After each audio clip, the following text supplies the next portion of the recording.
All right, so my podcast tonight is back with Jackie Pletz. She was my very first podcast, and so now she's my 23rd podcast. That's number 23 now, and like I was saying, we got a brand new table, and hopefully I'm refining the podcast system a little bit better than the very first one. The cardboard table that yes, right. moved. Yeah, that was, I can't remember what I was on, but it was terrible and noisy as can be. It was noisy, and the cat was jumping around, and the dog was walking over. Right. We've come a long way, Bill. Right. That and then in the first podcast, somehow your microphone didn't work, so I had to take the audio from YouTube and I had to put. It's so stupid. I had to put these microphones next to the TV playing the YouTube video so I could get to an dub audio it over. version. Yes. You see, now you're an engineer. Isn't that awesome? It's not a good way to do it.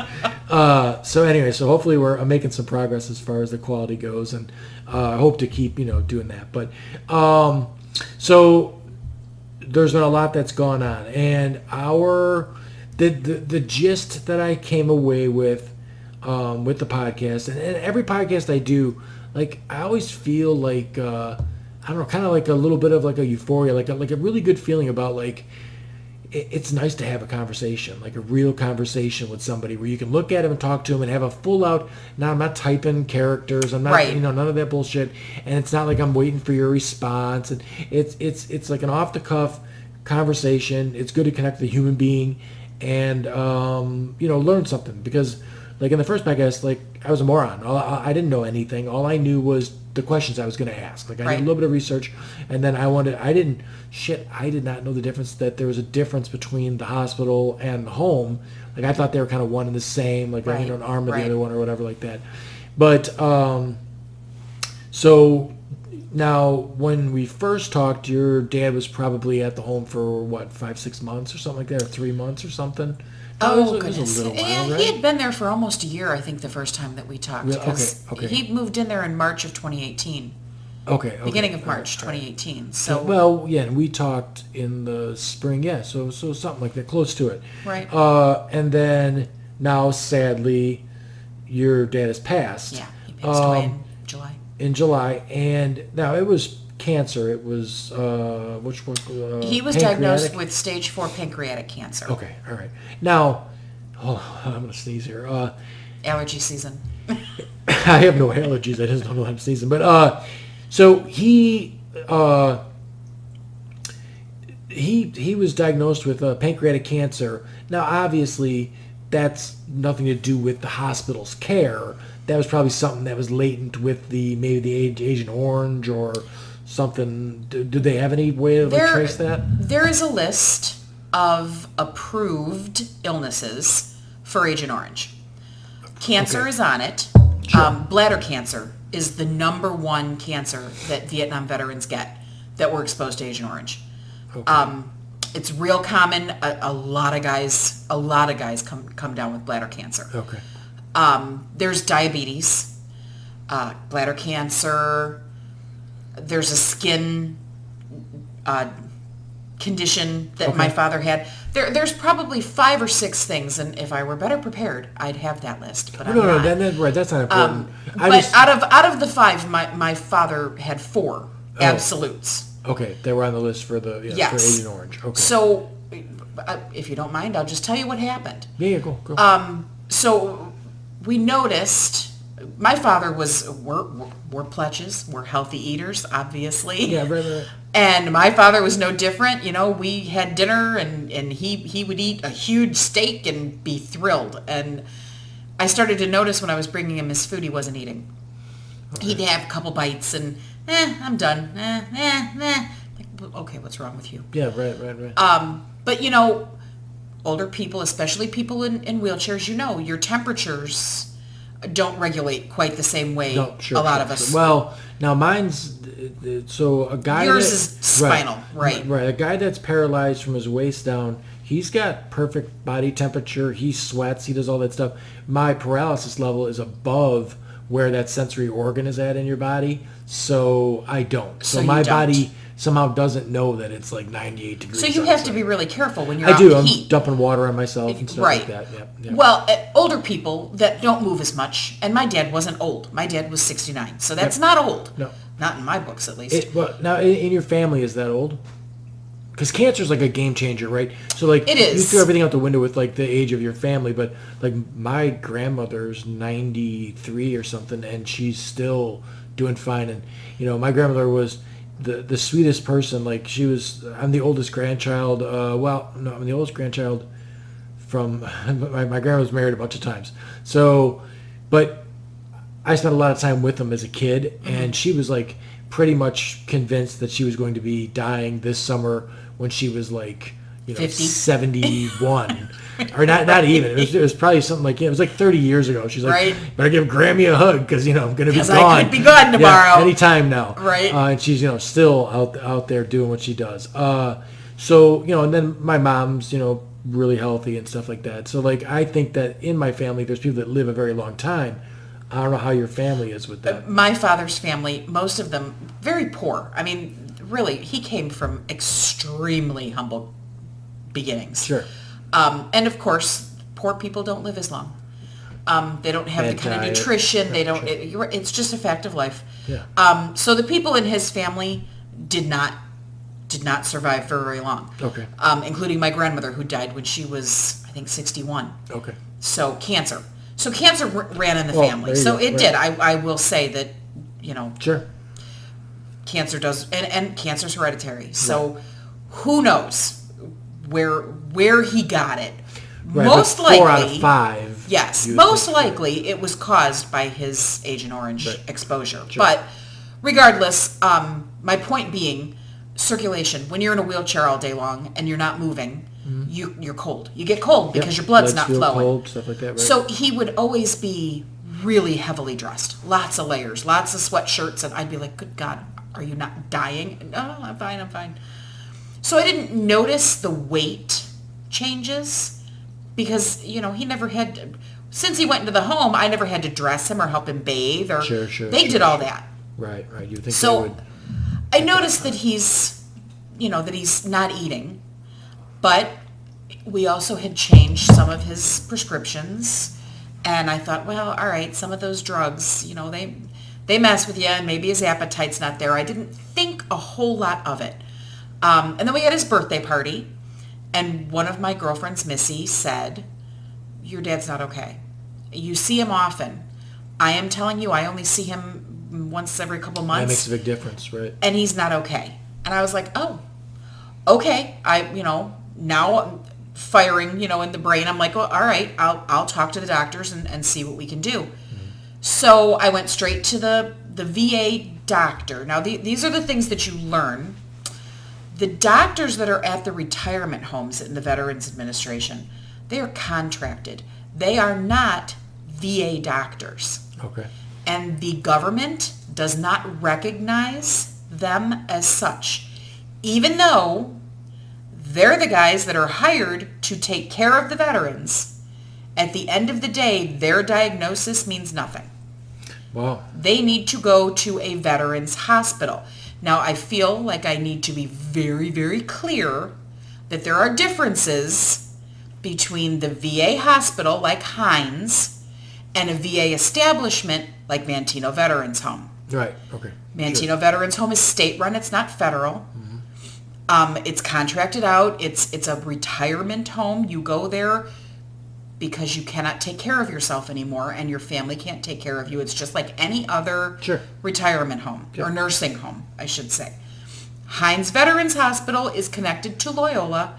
They have excellent doctors. You get, I would assume, most people get excellent care there. We went for care there for 20 years before we went to Manteno and never had any issues. Right.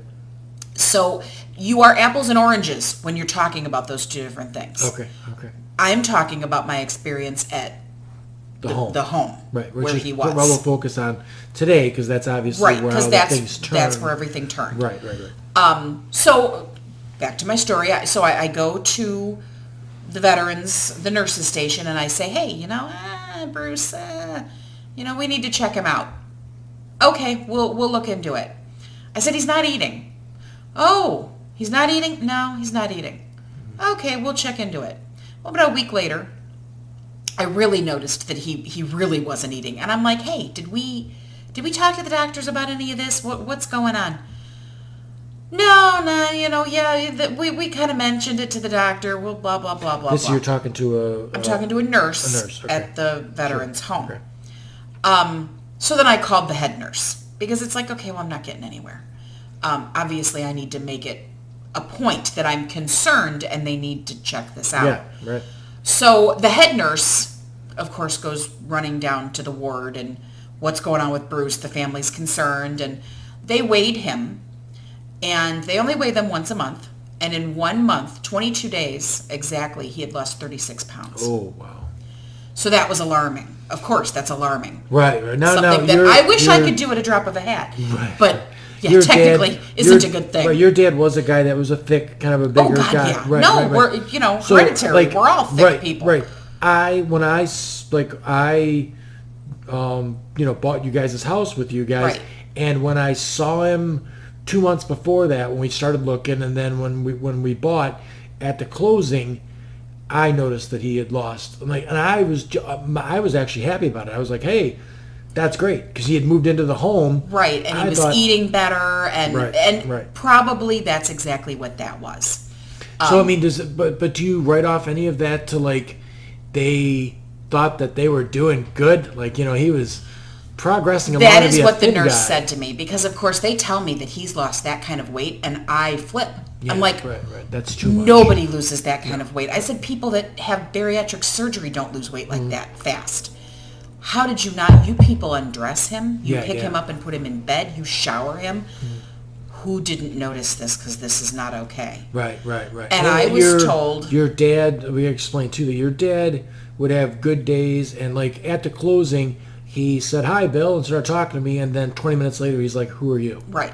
So... Yeah, he had definite mental But I mean, what I'm saying is issues. the onus couldn't be on him to be like, hey, Jackie, I'm losing a lot of weight. Right. I'm skinnier than I've been in a real long time, because he's probably not thinking along those lines. And he's a guy. What guy do you know that's all that concerned with their health? No. Right. He was a guy's guy. Just whatever. Yeah, it's fine. I'm fine. Mm-hmm. My stomach hurts. I don't know what's wrong with me. My stomach hurts. Yeah. So, the nurses said just that. Well, we just thought, he got this new glucometer, which was because he had diabetes, which is on the checklist of Agent Orange. Sure. They were sticking him so many times in the fingers and giving him so much insulin that they finally requested this thing go on his stomach permanently. That then it was really cool. Would go to his phone and tell him what his blood sugars were. And sure. Very nice. I could also find out what his blood sugar was. He wasn't thrilled about that, because then I'd be on the phone. What are you doing? No milkshakes today. Yeah, right. But unfortunately, being Bruce, being who he was, he didn't take very good care of himself. He didn't watch the fact that he had diabetes, and he had full-blown. I mean, it was... So he was taking a lot of insulin. And insulin is also one of the biggest side effects of insulin is pancreatic cancer. Oh, wow. So, and that's a thing. People don't know that. I didn't know that until after my father was diagnosed. Right. But anyway, so they're telling me we just thought that he was watching because his blood sugars were apparent all the time to him, and we just thought he was watching what he was eating and he was losing weight. Right. Okay. He was not that disciplined. Not 36. Ever. Not Right. 36 pounds. No, And if you know Bruce, you I'm going to tell you, bullshit. Yeah. Right, period. Right. But regardless, that's what they told me. Now that they know something's not okay, they're going to send him, they're going to get tests and do ultrasounds. And they called me and they said, listen, we think he has diverticulitis, which is a pretty common, not the end of the world kind of thing. It's not fun, and you have to manage it, but okay. So the nurse then called me back and said, you know what, doctor was going to wait a couple weeks to get the ultrasound machine here to do an ultrasound of his stomach, but I talked him into sending him over to Riverside to have the test done. Yeah. And I was like, okay, do I need to leave work? Do I need to be there? Nah. He's just going for a test. You're fine. All right. So 4 o'clock. Now that was at like 10 o'clock in the morning. Ambulance is already on its way to take him. Mm-hmm. Okay. 4 o'clock that afternoon, which is good. I call. That's the reason he's at the hospital, Exactly. at the home for that kind of care. So I call 4 o'clock in the afternoon. I call him on his cell phone. I'm like, what are you doing? He's like, well, I'm still in the hospital. I'm like, what the hell are you doing still in the hospital? What are you talking about? Well, they're admitting me. Why? Well, they told me I have bladder cancer. Oh. Right. And okay, first of all, why have I not been informed? Why has nobody called me? You have records that show that you're not mentally capable of handling these kinds of things on your own. Sure. And the VA knows that. I'm like, where's the nurse that went with you for the test? Oh, they didn't send anybody with me. Okay, so you were sent to the hospital with everybody knowing all of this about you and knowing who you are, and you're sent there by yourself, and here it is 6 hours later and nobody's even checked on you yet or called me to say you're still there. Okay, so now I'm a little upset. Mm-hmm. But okay, bladder cancer. It's not like we didn't see that coming. We knew maybe eventually that could be the case. Right, which seems like something you'd be looking for then if that was the case too. Right. Like, so bladder cancer, okay. Worst case scenario, they take your bladder, you get the bag. It's awful, terrible, but you'll be okay. Right. You're at a home that will help you with all of those things. It's going to be okay. Sure. So I get to the hospital, and now it's this point, it's 6:30 at night because I work in Mokina. I've got to get down to Kankakee. So I get to his room, and there's a nurse there, and I'm like, okay, somebody needs to tell me what's happening. What's going on with my father? Well, we can't tell you. What do you mean you can't tell me? Well, the doctor's not here. I said, listen. Oh, so you know it's bad then. I'm like, listen. Right. He told me he has cancer of the bladder. You need to tell me what's going on because he doesn't understand and he can't relay that information to me. I need to know what's happening here. Right. Well, I can't tell you. I'm legally not allowed to tell you. What I can do is turn the computer on and let you read the doctor's notes. So I look at the computer, I'm like, whatever. This is ridiculous. I'm his power of attorney. I'm, all those things, but whatever. So I look at the computer and it says pancreatic cancer, stage 4. Which is, well, even if, from what I understand with pancreatic cancer, and I understand it because my uncle had that and he was gone. Quick. He was, I think they caught it sort of early, but he was a few months and he was gone. But, he was hoping to get 6 months out of it, and I don't think he quite made that. The best case scenario is typically 6 months. Everybody sees Alec Trebek on TV and thinks, oh, pancreatic cancer isn't as terrible as you think. Sure. No, sure. he's When you're the a millionaire, exception. it's probably a little better. He is the exception to the rule. Most people who are diagnosed with that are gone within three months. Most are actually gone within a month. Yeah. It's a very fast. And your dad was. It was like. It was fast. Right. I remember seeing that post and then, whoa, holy cow, he was gone. He was gone. We got that diagnosis on June 13th. He was gone by July 5th. Yeah, wow. So, and the hell that transpired between those two dates this is where it's like, okay, our first podcast when we talked about VA healthcare and the veterans and what they deserve, I was very positive because so far our experiences have been pretty positive. Not all positive, but pretty positive. You were surprisingly positive to me. I was expecting a worse scenario as far as it goes. I was actually, when I left the podcast, like, well, I'm glad that the care that he's getting is good. It's case by case. We're in no way saying that we know. We are not doing case studies on thousands of people. I can talk to you about what I know, about what I went through, what I see when I'm sitting in the waiting rooms. And you should know, my father was not married. It was he and I. For all those years, I went with every doctor's appointment. Sure. I sat at Hines and waited in waiting rooms for neurologists and psychologists, and I did this for a long time. So although I am not a doctor and I am not necessarily, a veteran, I'm not a veteran. Right. You can't tell me that I don't know what I'm talking about because I lived that for now years. We had that. A friend of mine, Rochelle, caught the podcast 25 minutes in, and the last one, and she had a completely different, which I can totally understand, right? If you came into a conversation a half hour into it, and then you listened to a half hour of the conversation, you could totally come away with a different gist of what was going on. Right.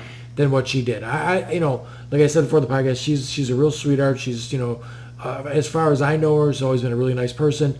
But she was offended or upset with what we had said the last one, and I was taken back because, like I said, I was pleasantly, like, I'm an idiot. Like I don't know anything about any of this stuff. All I'm doing is sitting here learning from each person that sits down across from me. Like, I try and do some research. I mean, the last guy that was here, Tom, with the opioid epidemic, I probably did the most research I've ever done on that because I wanted to make sure my you wanted to participate in the conversation. Right. We're clear, and it was a really important one because I think that some people could be, save their family a lot of trouble and everything else if they knew. Right, and my whole reason for being here with you is just that. Right. Like I said, my dad worked at Hines Veterans Hospital for years, 35 years he put in there before he had to retire because of his illness. Their social workers are phenomenal. Their doctors are Loyola doctors. They're phenomenal. Mm-hmm. We got great care up at Hines. At Hines, right. But not everybody. I mean, you gotta think when you're thinking about veterans. You got to think about the guys that live in Quincy and live in Murfreesboro. So it's too far, right, to drive. Hines is not a readily available place. Right, and I know a few veterans that absolutely, from when I talk to them about, like, they're like, I got to go to the VA for this or that or test on this. And I'm like, and I've asked them in the past, well, how's the VA? How's that? And they're like, well, it's good and it's great because it's free. Like, that's their favorite part. And they deserve that. 100%. Oh, yeah, absolutely. No. Wouldn't ever think that anything different than that. But part of the wonderfulness of it is that they're not worried about their health care bankrupting them. Right. Because they can just go get their health care, which I think that the veterans deserve that over anyone else if you can't do anything else. But we live in a country where a guy makes $11 billion in a year. Other people should be able to have universal health. There should be single-payer system in this country. We both agree that healthcare should not be something that you have to worry about. Well, I shouldn't lose my house because I got hurt or I got sick. And you shouldn't die because you can't afford a medication. Right. It's not human. It's not right. Not in a country like... Listen, not here. Right. If it was a country where we didn't have any money and barely anybody was getting by, I get it. Okay, that's maybe a thing that's a little bit extra. But we live in a country where the Walton family makes in 10 minutes what their average employee makes in a year. Right. So we've got plenty of money in the country to do these things, and we should do them. And when we talk about healthcare in general, we pay twice as much for healthcare. We have worse outcomes in this country than they do in Canada. Right. Now, if America Junior up there can get this done, we should be able to do it better than they are doing it. Not half as good. The propaganda scares people. It makes them think that you're going to wait in line for 6 weeks to see a doctor with a runny nose. Sure. It makes them think that all of the good doctors are going to run away. Well, the problem is this, too. Don't listen to Sean Hannity. Talk to a Canadian. Exactly. You know what I mean? And talk to somebody who's been through the system, who gets it. Right. But, yes. So, and quite honestly, my father worked. He was a union employee. Go Union. Yep. Union employee for 35 years. He had insurance. He had Blue Cross Blue Shield, which, even though he was 100% disabled because of his service, Blue Cross Blue Shield covered more than his VA benefits did. Right. Sure. So, I mean, he had the Blue Cross Blue Shield, so the government said use that. Right. So they did. So, I mean, but it cost him. I mean, it was still government insurance because he worked for the government. Mm-hmm.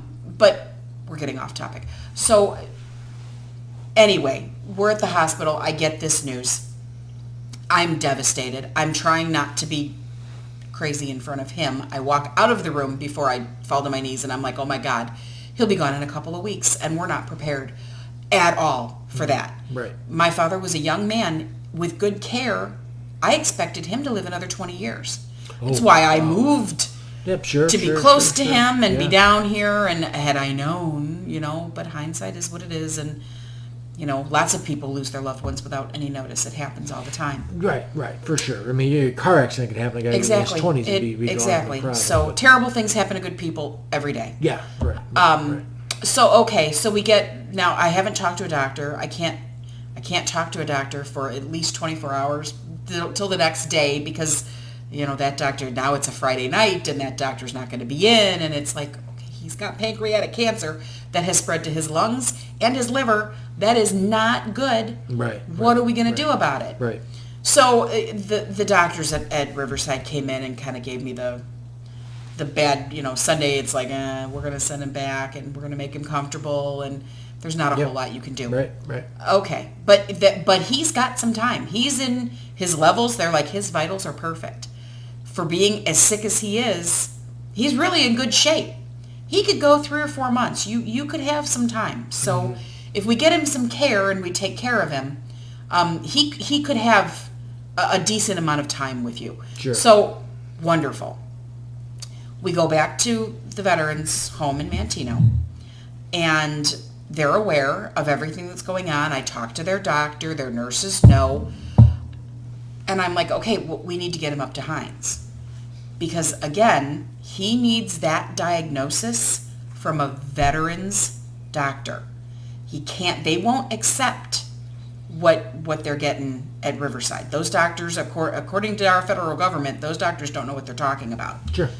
So, cancer, you need a biopsy. The biopsy tells them what kind of cancer it is and where the cancer originated. So it's very possible that his cancer originated in his bladder. They didn't check his bladder.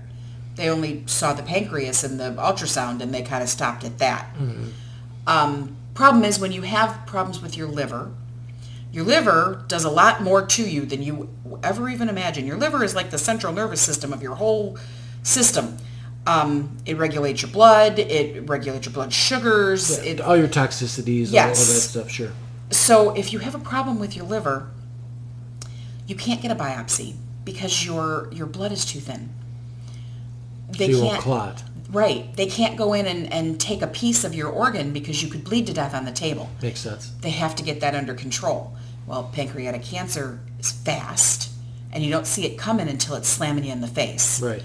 So now we're beating the clock. So now I'm calling Hines and trying to get them to accept the diagnosis because he's getting sicker and sicker by the day. They're telling me it could be 6 months before we even have time to see him. Okay. I'm like, he'll be dead in 6 weeks. Can't be 6 months. Yeah, right. The whole reason why I wanted this, and it was completely selfish, he was going to pass away regardless of who and what doctor and what biopsies were done. There was no magic wand. For me, I was pissed. Okay, so you put him through this. He went to Vietnam. He volunteered to go to Vietnam. He wasn't drafted. Right. You put him in the middle of a jungle as a kid, and he was a child. He was 18. Sure. You put him through absolute hell.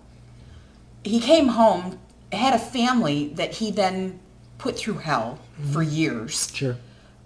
Psychiatric problems. Yeah. We dealt with that for a long time before anybody even heard the term PTSD.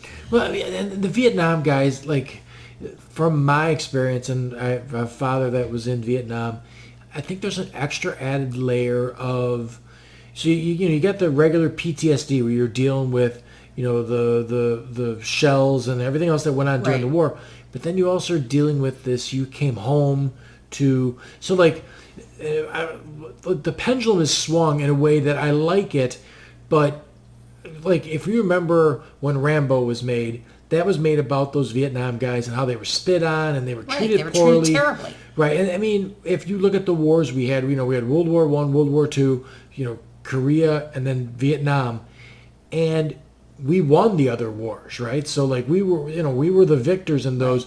So then Vietnam was our first loss, and it's a police action, not a war, but the country considered it a war. Right. So these guys came home to no fanfare, to everything that wasn't that way, and then they were not. They like I don't believe my father was treated very nicely by my grandfather, who was a World War II vet, just because they looked at him like, "What'd you do? You dropped the ball," sort of thing. So they had this extra added layer of angst and aggravation and embarrassment and whatever else went on with their situation, and that, especially for a man in his vanity, has to be like redirected onto his family for sure. Well, and even if they're not redirecting it, they can't help it. I mean, I'd wake up, I can remember 4 years old waking up hearing my grandmother, because my mother passed away when I was young. So I would wake up to hearing my grandmother screaming because my dad was on top of her with a knife to her throat. Oh, geez, wow. I mean, those were the kinds, he didn't even realize he was doing things like that. That was night terrors. That was, fight or flight mode during his dreams. Sure. And we dealt with that kind of stuff most of my life. I mean, he could be at a drop of a hat, very violent. Right.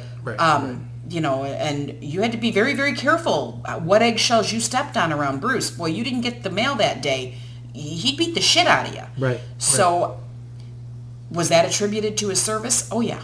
Right. Absolutely. Right. People don't act like that unless something's happened to them. The Vietnam guys had it rougher than any other one that I could think of as far as that goes, because now, and like what's crazy is the Rambo movie, if you watch the first Rambo movie, that was what it was about. It was about that they weren't given it. He's like, I used to fly $1 million helicopters and now I can't hold a fucking job at the car wash. Right. Like, it was all about the PTSD, the way they were treated and everything else. So that publicly helped the thing swing to the other way. So then when we get our generation and they're going to Desert Storm and stuff like that, like every single person that puts on a uniform is considered the hero and everything else. And for me, that sort of, like, I am very, very, very happy and grateful for every single one of them's service. Absolutely. And most of them are really honorable people, and they will tell you, hey, I'm not a hero. The guy that died was, or the guy that, this guy that did that was, right. Stuff like that. And I've never met any of them that, like, I got friends that served and didn't do any combat, and they'll tell you they were not combat vets and stuff like that, or they didn't go into country. They were, in Japan or wherever they were at. But and that doesn't diminish their service. No. They served. But it was different. But there's still levels service. To this thing. Right. Yes. If you were a guy, in the Vietnam War, they were losing 150 boys a day at one point when it was at its peak of bad. Right. And, like, I watched the Ken Burns documentary on Vietnam. The Vietnamese were losing 10 times that. Right. So 150. It was a... Right, 1,500 people a day were getting killed. So, I mean, our war machine was efficient in what it was doing, but we were still in a conventional war where they were losing a lot of people, and these people lost people next to them and everything else, and they were treated poorly. And now the pendulum swung all the way to the other way, where I almost think that some people are on this heightened, I almost equate it to like when a police officer gets the same training to work in Frankfurt as the Chicago cop does, and he might be a little bit high strung. Like you don't need the jack boots and the bulletproof vest to work the Frankfurt Fall Fest. Can you tone it down just a little bit? Why are you pulling your gun? Because the kid ran the stop sign. Right. Yeah. Chill. Don't tase the guy that's got the mental handicap. We've got to, like, reel this in a little bit. When the people of today, have their, and I'm not belittling it in any way, shape, or form. Like, though the boys that are going there now, the problem that I see with them isn't the amount of action they're seeing, it's the amount of tours that they're doing. Like, there's guys that are going back 3 and 4 and 5 times. Oh, right. Which is in Vietnam, insane. You were allowed 2 years. Right. Because mentally, our government, our terrible, knowing that they were dropping chemicals and that are killing these kids, our government even looked at each other and said, 2 years is all these dudes can do.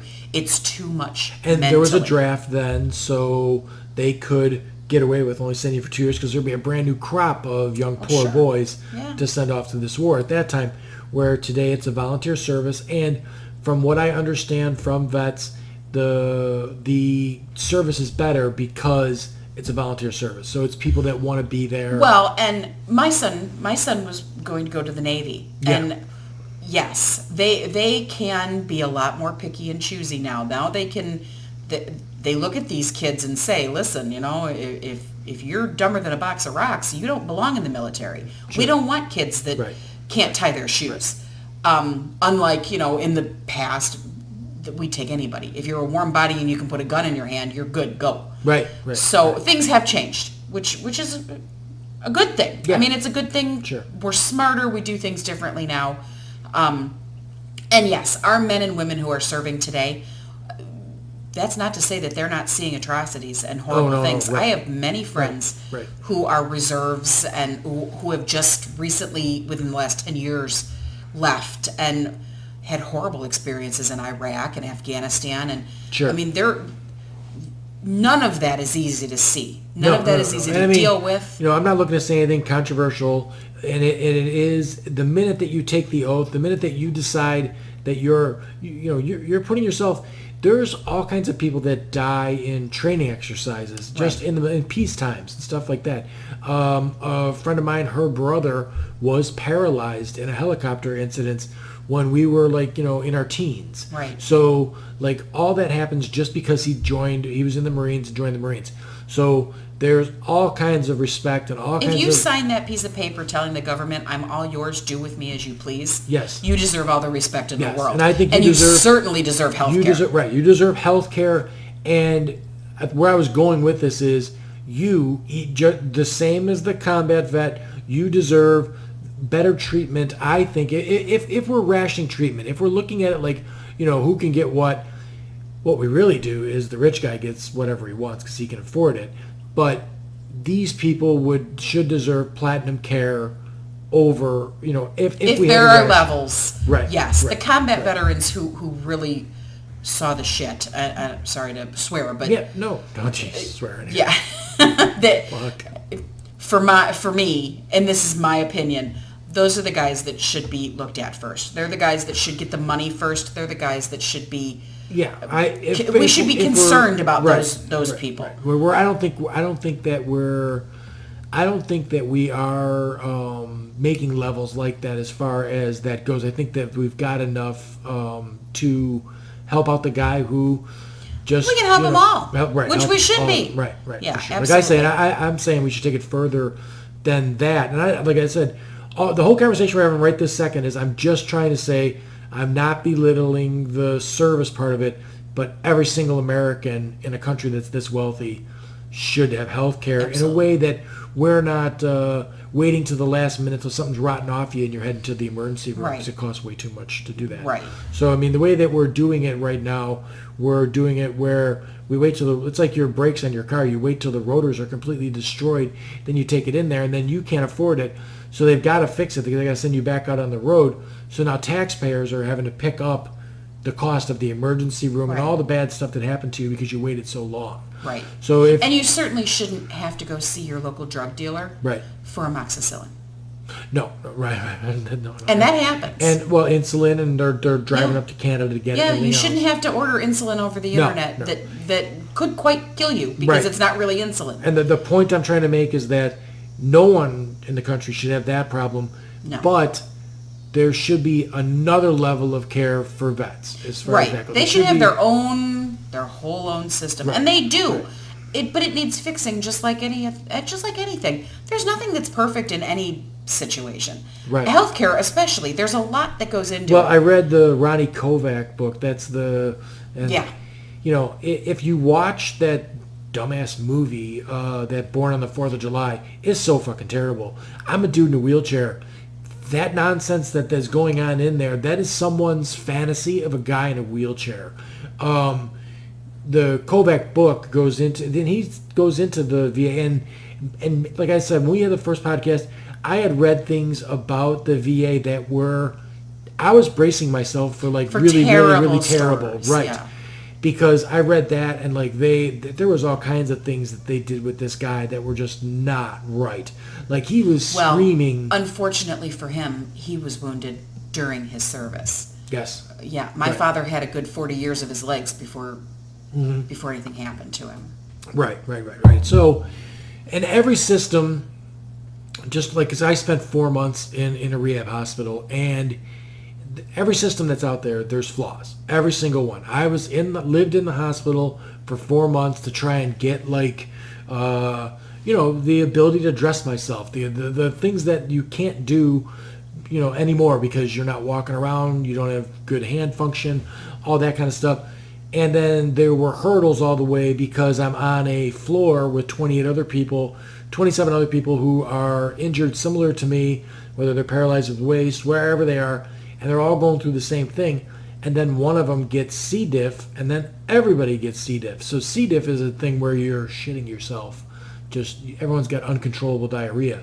The entire floor smells like shit, and every nurse is, like they're on protocol with the glove, and it's a whole mess. So that keeps you at the hospital longer. I had a miserable time at points at that hospital, and I had some caregivers that were miserable people because of the way that they were. Honestly, it's the way that they're treated. Like, yes. What they have at the Rehabilitation Institute of Chicago, which is now the Shirley Ryan Ability Lab, is what's called a PCT. It's a patient care technician. And that's the first contact. That's the person that's like, I get a brand new one of those every 8 hours. So like they're on 8-hour shifts. There's 3 of them a day.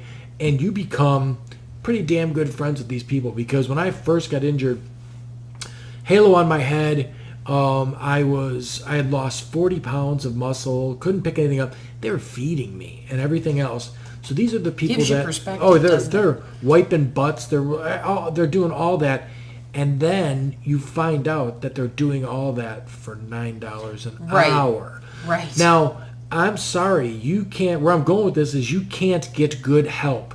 You cannot do that. And listen, I think that a lot of these people were terrific people, and they would do a better job if you paid them $15, $16 an hour to do this job. But instead, they're paying some VP who's twiddling her thumbs up at a desk. They're paying her $250. Yeah. The cat loves me. They're paying her $250,000 a year to twiddle her thumbs in an office somewhere. So, there's a and then you extrapolate that out to Blue Cross Blue Shield, and the CEO of that's making $34 million a year. The money is not going where the care would be best, and I gotta imagine that same scenario happens at the VA home.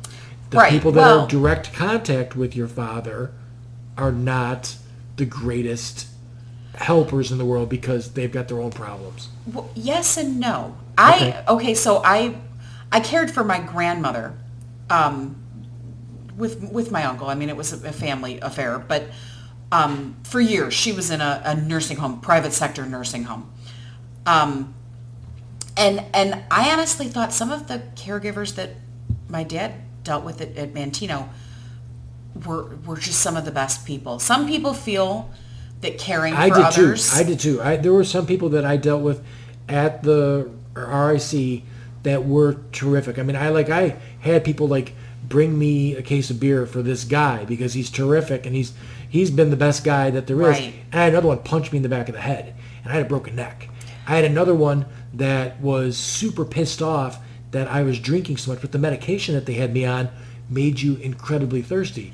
Right. Well, when you're a guy who's got a bag of piss on the side of your bed because you're bed bound at first, well, drinking 3 gallons of water a day is not a great thing for the PCT because she's constantly in there emptying that thing out. Right. So she was not happy about that either. And at one point, she just took the hose away from me, and I couldn't do anything about it because I was paralyzed. I'm a dude laying in a bed. And that's awful. It was terrible. And I think people don't realize, it's like, well, I can't see it, so it's behind the curtain. I don't know. Right. Until you have lifted that curtain and you see the kinds of things I'm going to cut this woman some slack, actually. What her situation was every time I went to hit the buzzer for her, which was, you start feeling a little ill when that thing starts backing up, and she would come in, and she was sleeping. You could tell that she was completely disheveled.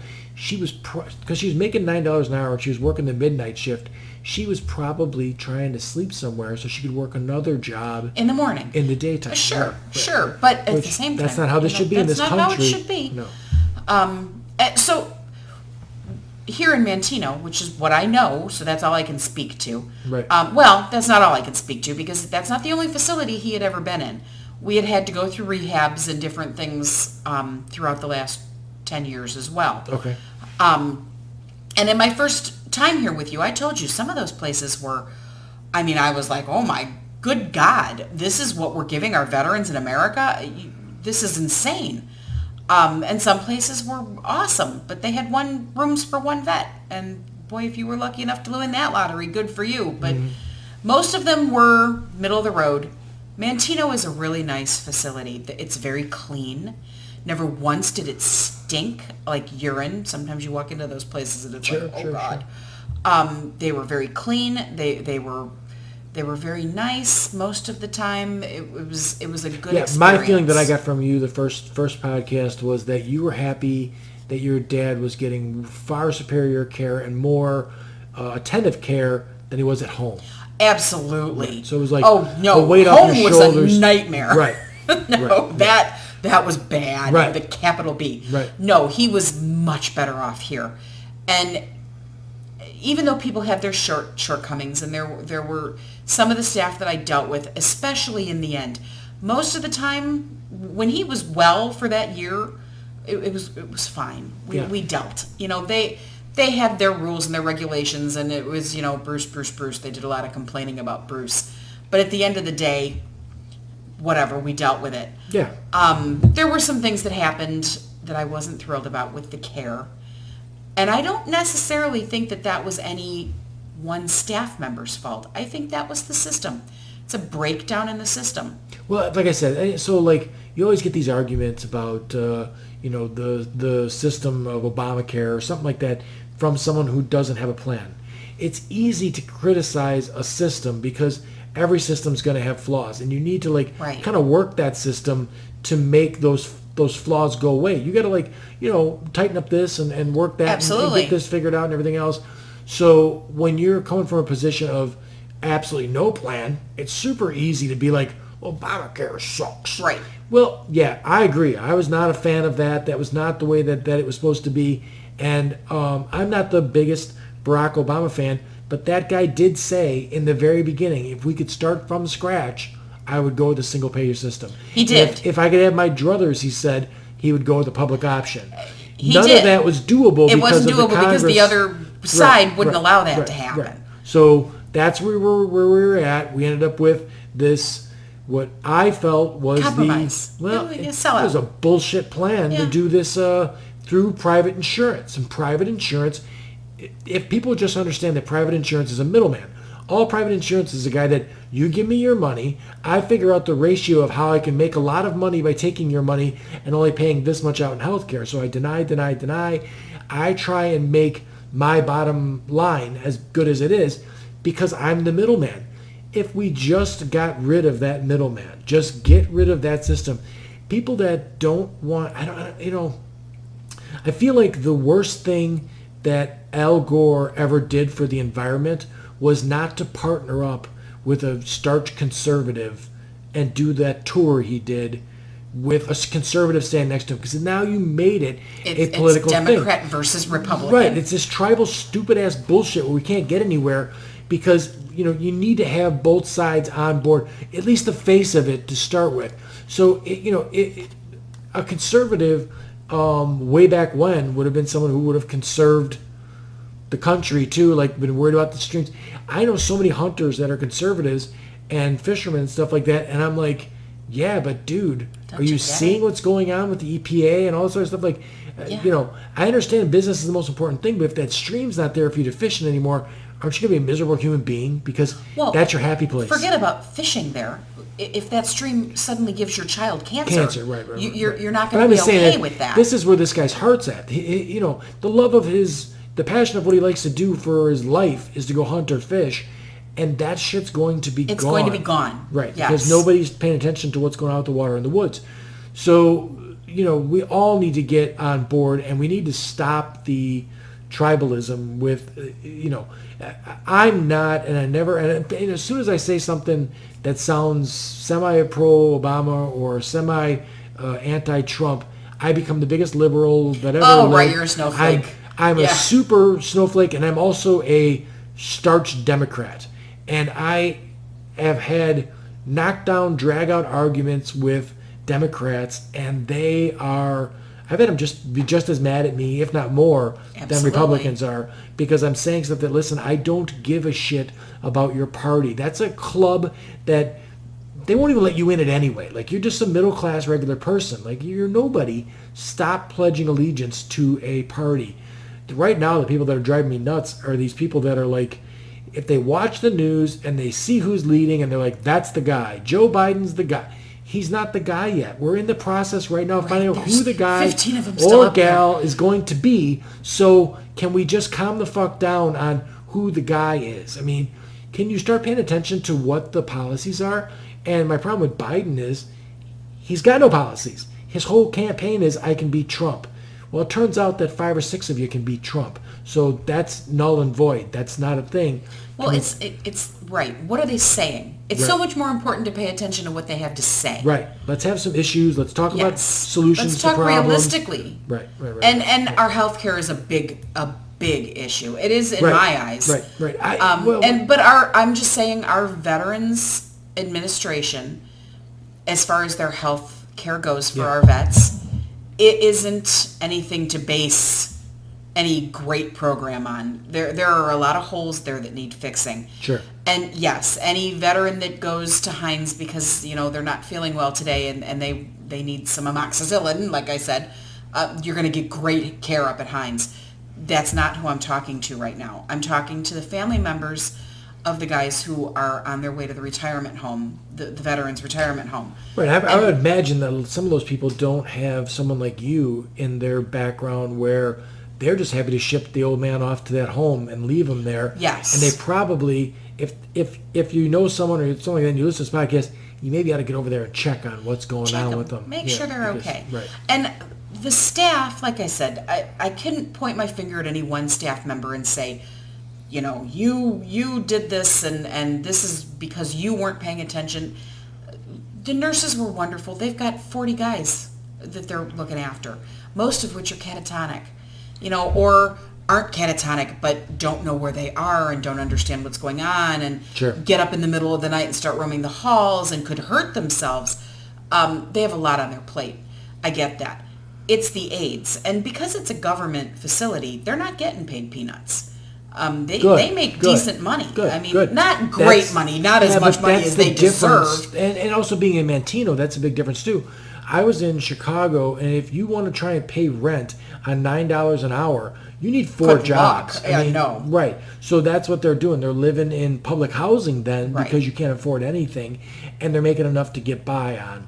And they honestly, it's a trap. That the whole welfare system is a complete trap. So this guy makes $9 an hour, and if they monitor what they're making. If they get to that $23,000 a year threshold, they ain't show up to work.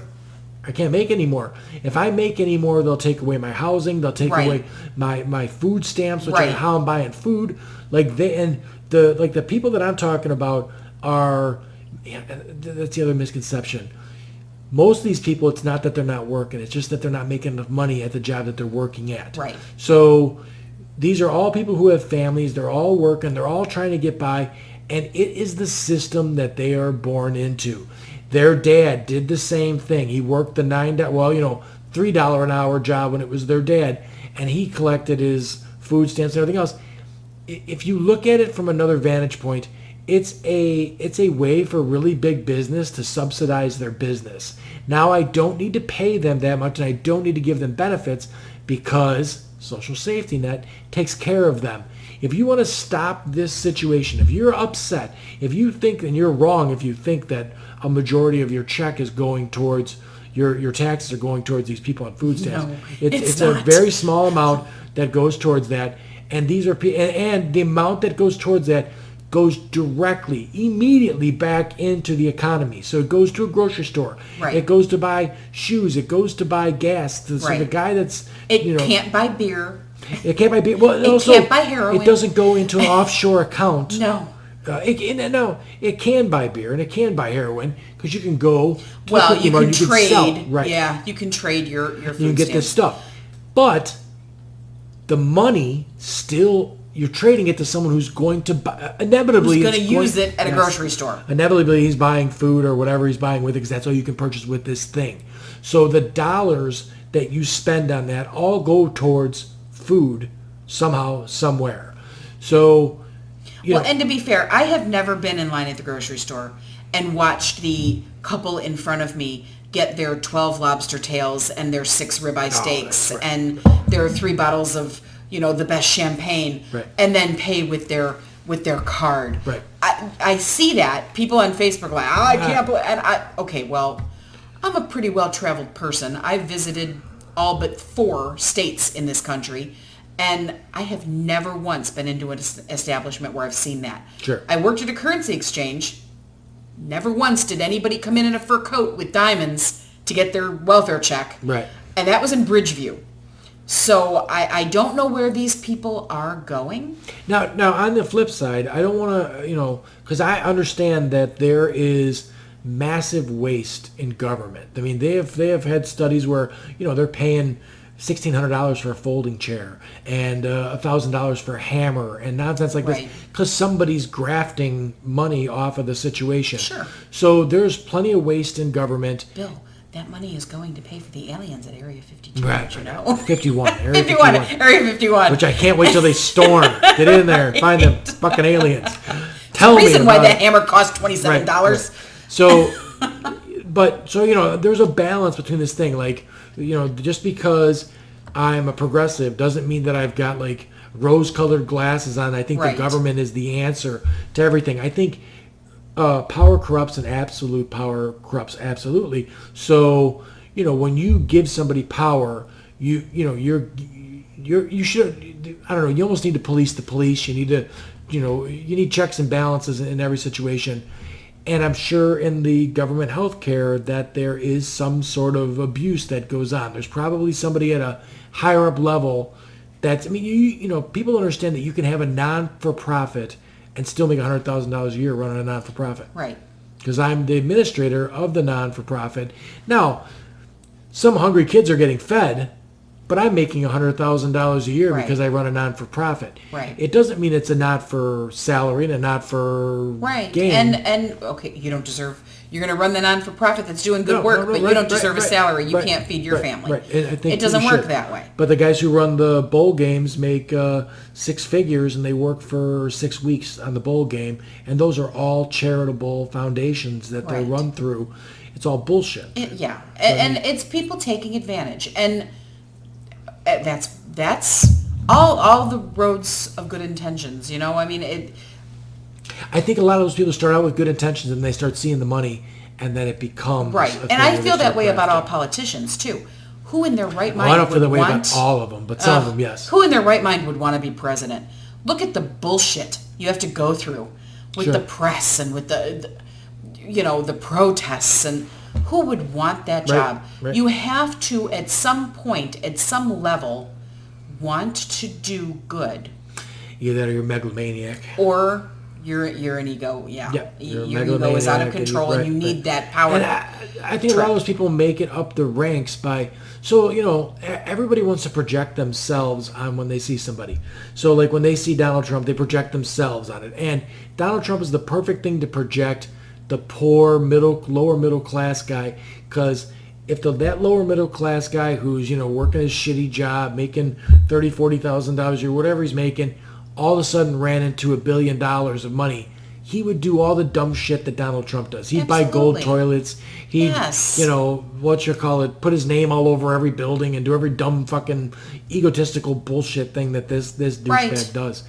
So he is the poor man's rich man. He's exactly what they would think that a rich guy is supposed to do. He talks like, the Archie Bunkers of yesterday, and doesn't care that he's offending. I don't know why we're not more romantic. There's people out there romanticizing Archie Bunker, which was a skit that Carol guy was not that guy. Oh, God, he wasn't like that at all. Right. The skit was actually to draw attention to how not to be. How not to be. But why aren't we romanticizing... Archie Bunker. Why aren't we romanticizing... He's saying things that they all are thinking. Right. And but finally why aren't we giving them permission romanticizing to say out loud. The Andy Griffin Show? Because that was a time where we're like, Mayberry would be great, right? And this was a cop. If you took somebody that was in their 20s now who lived in the inner city and you showed them the Andy Griffin Show, I don't think they would realize he was a cop until someone said he was a cop. Right. Because he doesn't even look like a cop. He doesn't look like what they know as a cop. He doesn't look like, he's not wearing jack boots. He's not armed to the teeth. The guy didn't even carry a gun. He was small town USA. Right. And most of the people I know, Republicans or otherwise, are small town USA. We all grew up in Frankfurt Square. Right. You know, we went on God, it had to have been 400 comment thread on Harlem Hill and all the fun things that we did growing up as kids. Sure. You know, we all still have that in common. I was out to dinner with Tom McCoy last night. We were talking about how, I mean, and we were kids with nothing. We grew up in, even out of the people that we grew up around, we were the square kids, right? So we had nothing. There was and no me money. and Tom were like, man, wasn't it great? It was the best. It was great. It was just great growing up there and doing the dumb things that we did and like hanging out. We were talking about like we used to clear out Tom's basement and like have wrestling matches down there and everything else. And, like, I mean, all the stuff, and then just talking about friends that were there and like some of the people, like the names came up and I'm like, oh my God. And I remember thinking, like, I knew we didn't have any money, but that guy really didn't have any money. Right. Like, holy cow. Like, he used to come to my house for dinner because otherwise he wouldn't eat dinner. That and just like his house was like, carpet was all worn through and everything else. But it was still, as a kid, you didn't give a shit about any of that stuff. None of that shit mattered. And people nowadays are so caught up on taking pictures of their stupid fucking, really lobster dinner that they're eating or their douchebag car. Or I bought a car 2.5 years ago. That car has never been on Facebook. Never. Fuck off. Well, I'm perfectly happy to show you my Mercury Mystique. Right. I actually bought a nice car. But my $16,000 car is awesome, Bill. Right. But I mean, it's just not what's important to me. It never was. And it's certainly not what's important to kids. Mm-mm. You know what I mean? You can raise kids and not have any, importance of that at all. I think that both of us would have been happier if our dads were not, that Vietnam War shit never would have happened in the first damn place. Right. That would have been a really good thing. And I don't, my dad, he had his moments, but throughout the years that he was with me, he was very good. He was a very good guy. Sure. Lots of people liked him. I mean, he was a good man. Right. So it was a terrible thing that happened to him. Right. So I don't want to diminish, I wouldn't have done all the things that I did for my dad if I didn't love him dearly. No, and he's probably lived 10 years longer than he should have if you weren't around, sort of thing. Because guys are bad at taking care of themselves. They're terrible at taking care of themselves. They are. They're just bad at it. He would have been perfectly happy for me to leave him to just die in that house in his own filth and garbage. And that was his. That's what he wanted, and I forced him out of that. Right. No, you need to get help. So what my takeaway from the VA situation is, it's great that it exists. The home could use a little bit of overhaul. The home could use some overhaul. The system itself, my whole point here is the VA, it's almost like the Wizard of Oz. It's grand when you're looking at it from Dorothy's perspective. It's a huge, all-powerful, mighty, I'm going to help you. When you pull back that curtain, not so much. Here's my dad who did his time, who, had been in the system, who was at a VA facility, who had almost every single bad thing that can happen to you because of his service happen, and had that diagnosed. But in the end, because he could not make it up to Hines before dying to get a diagnosis by a doctor that they approved of, even though he was in a veterans facility, they denied all, sorry, can't help you. Right. I mean, when he was finally diagnosed, he was diagnosed stage 4. You would think, and I mean, everything is, just conjecture as far as what we're saying, but if they caught him when he was in stage 1, maybe they wouldn't have stopped it, but maybe he would have lived another year, of time. There would have been stuff they could do for him. And I was beginning to say earlier, I knew he was not long for the world. I knew there wasn't anything they could do for him up at Hines. And believe me, the government would call me and make that very clear. Well, I don't know what you're fighting about because he's going to be dead before anything can go on anyway. Literally, that was what they said to me. Right. And I was like, well, you know what, F you. You know what? Sure. Yeah. My thing was, no, I want him to have that diagnosis. I want this to be a piece of paper. I want my government to say and acknowledge that they fucking killed my father and that they shouldn't be allowed to do that. So that these guys coming back from Iraq and Afghanistan. Yeah, when you say you're talking about they killed him in Vietnam, he just didn't know it. Exactly. Right. my father, his best story was we'd go to sleep in a jungle and wake up on a prairie. Yeah, right. Everything for miles would be dead because of the Agent Orange. Right. And they knew that. They knew they were putting those chemicals on those boys, knowing that it was probably going to fuck them up. Mm-hmm. And now we're finding out through research, it not only fucked him up, but my sister and I are probably going to be fucked up too. Oh, like it altered his genetics. Genetically. Sure. It's a crapshoot. Anything could happen. There are many studies. My doctors have told me, well, you might have a weight problem because of your dad's Agent Orange exposure. My sister is just as fat as I am. We've tried every diet. It's genetics. It is what it is. Sure, you do your best and you live with what you can. But yeah, great. Thank you, USA. Thank you for that.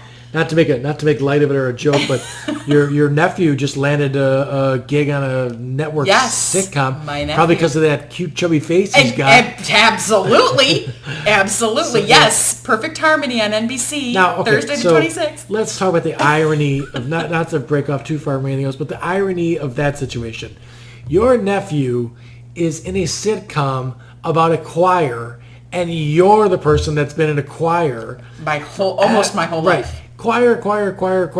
Yes. And your nephew, who nothing to do with the choir ever, is in a sitcom about a choir. How are you not an extra on this show? Oh, well, if I lived in LA, I would be. There you go. Yes, absolutely. I'm going there in October. And I said, you tell them that his aunt who sings is coming. And I think that I should be written in as his aunt who sings. Right.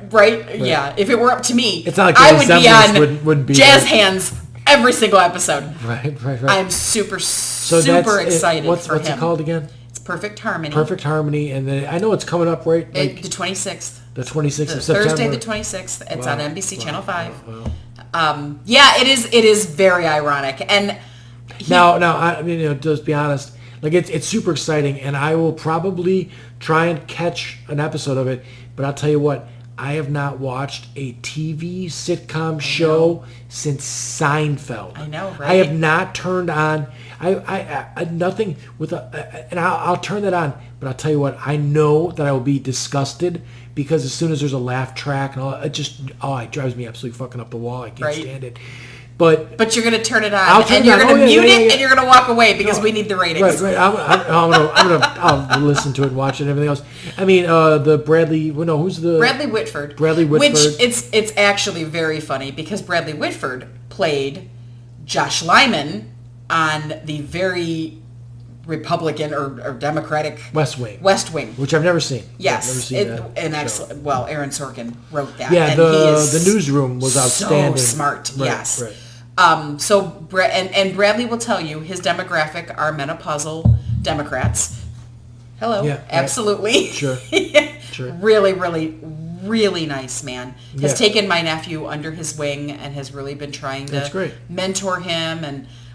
So the whole thing has been very, very exciting, and I got to give my sister credit because when she called my dad and I and said we're packing up the whole family and moving to California because Spencer's going to be an actor, we're like, you're out of your goddamn mind. Who does that? Right. 3 weeks later, he had a pilot. Jackpot. So but he's a real talented young man. I'm super, super proud of him. Yeah. And I'm really, really excited because he's right there in my wheelhouse. Right. Well, I mean, even if I didn't know his aunt and everything else, I'm excited to see somebody get a break and everything else. I hope that it seems like I don't pay any attention to sitcoms or whatever like that, but it seems like nowadays they're giving shows more of a chance, more of time to try and hopefully it'll catch on, right? Sort of a thing, because there's so many options. So many places Netflix you could be tuning into. Right. And I mean, let's face it, the networks, they're becoming a thing of the past. Now, what network is it on? NBC. So that's probably the best network that's out there. It's on Must See TV. He's got Seinfeld's old spot. Oh, there you go. So it's very family friendly. Right.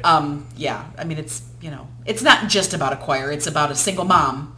Right. Who now is he the only kid? He's the only kid on the show. Oh my God, that's yes. He's like the steal the show guy, right? Well, and again, he's he's my mini-me. Yeah, You know, he's right. got the big dimples and he's the chubby cheeks, Yeah, right. but he's got beautiful big blue eyes, and he's super, super talented. No, I that's mean, great. I will That's give great. him that That's he great. is... He Oh, yeah. all the kudos in the world. He's Right. super talented, and I think could possibly have a very big... I might actually get to go to the Oscars, Bill. There you go. And I can't wait. I already Let's have hope. the dress. Yeah, let's hope. I mean, you guys have always been like, don't you have a party at your house? Every year. You know it. that's right, Yeah, right. we'll have a podcast about that. There you go. There you go. And only people that would watch would be my sister and I. Right. No, so that's super exciting. That's real neat. I just found it like when I first saw the commercial for it, the little trailer or whatever it was. I was like, how could it possibly be that it's a choir based Right. situation? But, It's the world is an ironic. it's It weird is. It's place, ironic. but- And he called me for help auditioning for that show because Yeah, choir singing is different than singing to Britney Spears on the radio. Yeah, So right. very It's awesome. excited. It's awesome. Thank No, you. That's great. So all right, so you're back to your dad's situation. So he passes. He passes. And Before we could get any diagnosis. right. And then it's dead in the water. No, right. Which right. I, like the whole claim, And everything. you knew that was the way it was going to go, Yeah. no matter what. I was hoping that they would have to say. And, it's just like when something terrible happens, a terrible accident happens, and somebody's at fault, and you take them to court.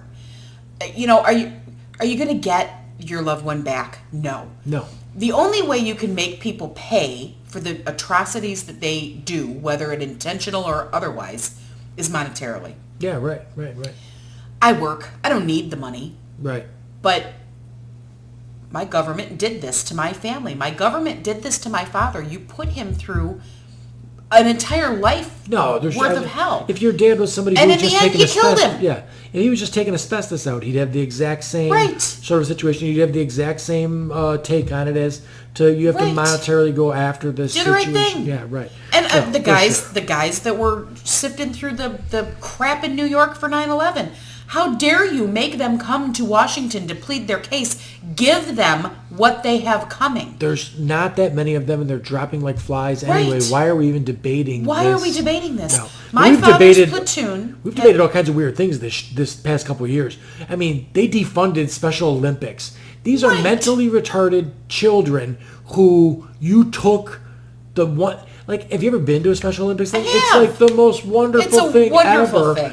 And somebody in a high up position said we should take the $80 million that it nationally costs. The chump change. And put the $80 million, that's nothing, and put it towards something else, charter schools or some nonsense. Are you out of your fucking mind? Like, that's insane. And it's the same thing with, you would think they would be, and well, the Special Olympics thing was third rail. They got such a blowback that they it was did. like, because I mean, I don't Rightfully care so. what political party you're with. You're like, are you out of your mind?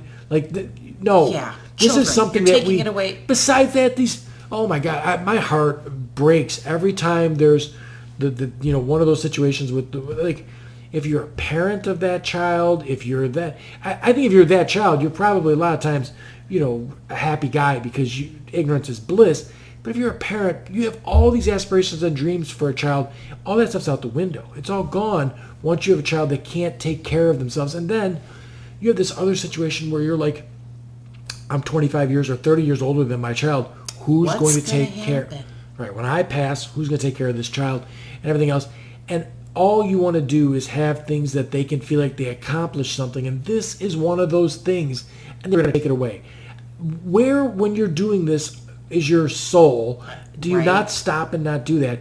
And then the 9/11 Well, we're first snowflakes responders. for feeling that way. Yeah, Just so you know. Empathy's a terrible, terrible Yeah. thing. But it's what makes us human, Right. is what it is. Decent human. Right. And the first responders thing, listen, I saw people that were like, there's people that are cheating the system. Listen, I do not give a fuck about that. If he can prove that he was down there, fucking pay him. Give him what Just he fucking has pay coming. him, because if there is 5% or 10% of graft going on in this situation. It's nothing compared to the graft that's going on in our government to begin with.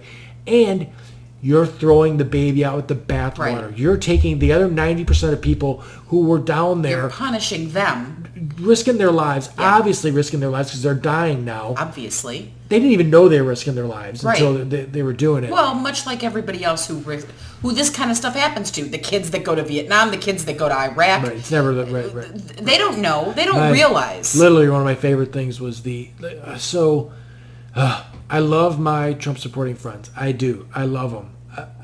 Someone's gotta, because like the Donald Trump stories of him being down at ground zero and 9/11 were fucking hilarious. This guy lies about he lies about a map about the fucking the whole storm. He sharpies it up. It is Alabama. I'm going to draw it to prove it. The National Weather one stops way before Alabama, and he just makes another circle. Nope, over here. Nope, over here. Right. And this guy's like, I was down there. I had people. There were people posting pictures that were clearly photoshopped of a Donald Trump in a perfectly clean suit with 5 other people with suits behind him that are perfectly clean, and the entire city's falling down, and he's down there walking in the rubble. Yeah. My ass, you fucking he got the hell out of Dodge is what he did. Yes, like there's no... Yeah. Like, he made a comment on Stern that, well, now his building's the tallest building or some shit like that in the city. Like, this guy is a douchebag. I'm sorry. But that's why they love him. Oh, my God. That's why they love him. I think the major part of... And I don't care. I really don't. He can get reelected. I don't care. Please don't say that. The thing I care about is the judges, because it's all a bunch of bullshit. I mean, look at Drunky McDrunkerton. He's in trouble again, right? Like, I mean, he's the everything that we were saying when this sham investigation was going on is coming out now that they didn't follow up on this. 25 people have corroborated this woman's story. But she's a whore liar.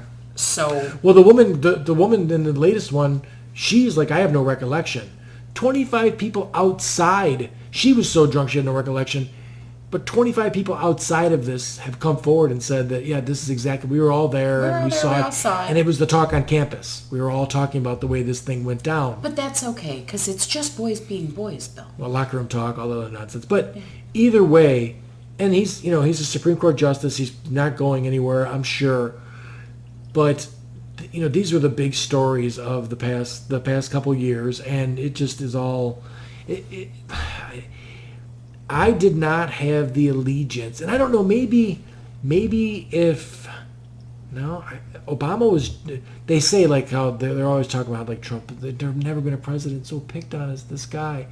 There's never been a guy that says as much nonsense as this guy. There's never been a guy that lies as much as this guy. So yes, he's going to get picked on. There's never been a guy who gets the Christian vote in Raw Dogs Porn Stars. There's never been that guy. So like, what do you expect? He's going to get like a lot of flack because holy shit, like every day, like it's the something lies. New. This dude, he said his father was from Germany. His father was born in Queens.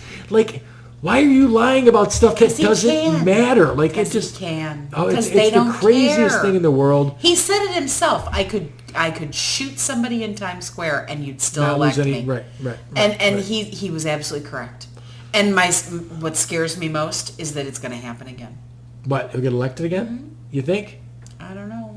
I don't know either. I really don't. I don't feel. I haven't seen any of his supporters go. He doesn't. He needs more than his supporters is the problem. Well, from your lips to the unknown God's ears, yes. I'm just saying, there was a large contingency of people that didn't like Hillary. That were going to anybody but Hillary. Terrible candidate in the whole wide world. But and that's the X factor that's not there this time. There's no. Well, Biden could be the Hillary. He's a big enough. This thing where we want to do the Democrats, they're so dumb. It's amazing. It's amazing they can tie their own fucking shoes. To be honest with you, the Democrats they do the dumbest shit. You ran a centrist the last time, and she lost. And it backfired big time. Now you want to run a centrist. They totally want to run a centrist. If you turn on the news, they want Joe Biden to be the candidate. But I will also tell you, the moderate, old-time, old-school Democrats like I kind of fit in with, like, yeah, Joe's our guy. That's He's why. So That's old. why. Because He's it's so old. It's the ingrained. Whereas the I love Republican Joe. Party, I do. I think. I mean, his life is a terrific story. All the other stuff. it is a terrific story. But no one that has an issue with the life that. So I can make an argument that Barack Obama was elected on a platform of change. Right? Yes, because he wasn't qualified. But no, he wasn't qualified. But he was also, holy shit, it's a black guy. His middle name's Hussein. His first name's Barack. Like, all of this is way out of... Right. And how did that win over the American hero? Well, it was because he was an agent of change. And yes. And the American hero had a complete dipshit running with him. Well, yeah, right, Palin. But also you had the situation where he beat Hillary in the primary, right? So he beats Hillary. They put him out there. And I'm telling you, he was such an unknown commodity that everybody he ran on hope, right? Everybody that was a progressive put their hopes, and I was personally let down. Like, you did not do the healthcare thing. I was like, are you kidding me? Well, the banks, the healthcare. He definitely was not one of our better presidents. He's a good man. Oh, no. I think he was actually, with the cards he was dealt, and I'll piss off Trump supporters here, the cards he was dealt with, the recession he was given, it was a pretty bad one. I think he's pulled that thing out of the gutter and steered it back up again. He will go down. It was so far down there was nowhere to go but up. No, but statistically, it could have gone down further. We could have gone Great Depression. Could have gone Great Depression. Yeah. And I mean, we say it's bad because we didn't live through that. But if you read stuff in the Great Depression, there were people starving to death. There were people. There was the food lines and all that stuff, the bread lines. It was all terrible. So it could have got worse. It didn't. He got that thing headed back up, and Donald Trump has rode the coattails of that recovery since then. It's looking a little bit shaky now, and we'll see where it goes. But so I can make an argument that Barack Obama was elected on change and hope. We all hoped that he would be more than he was. I felt like I was let down with him.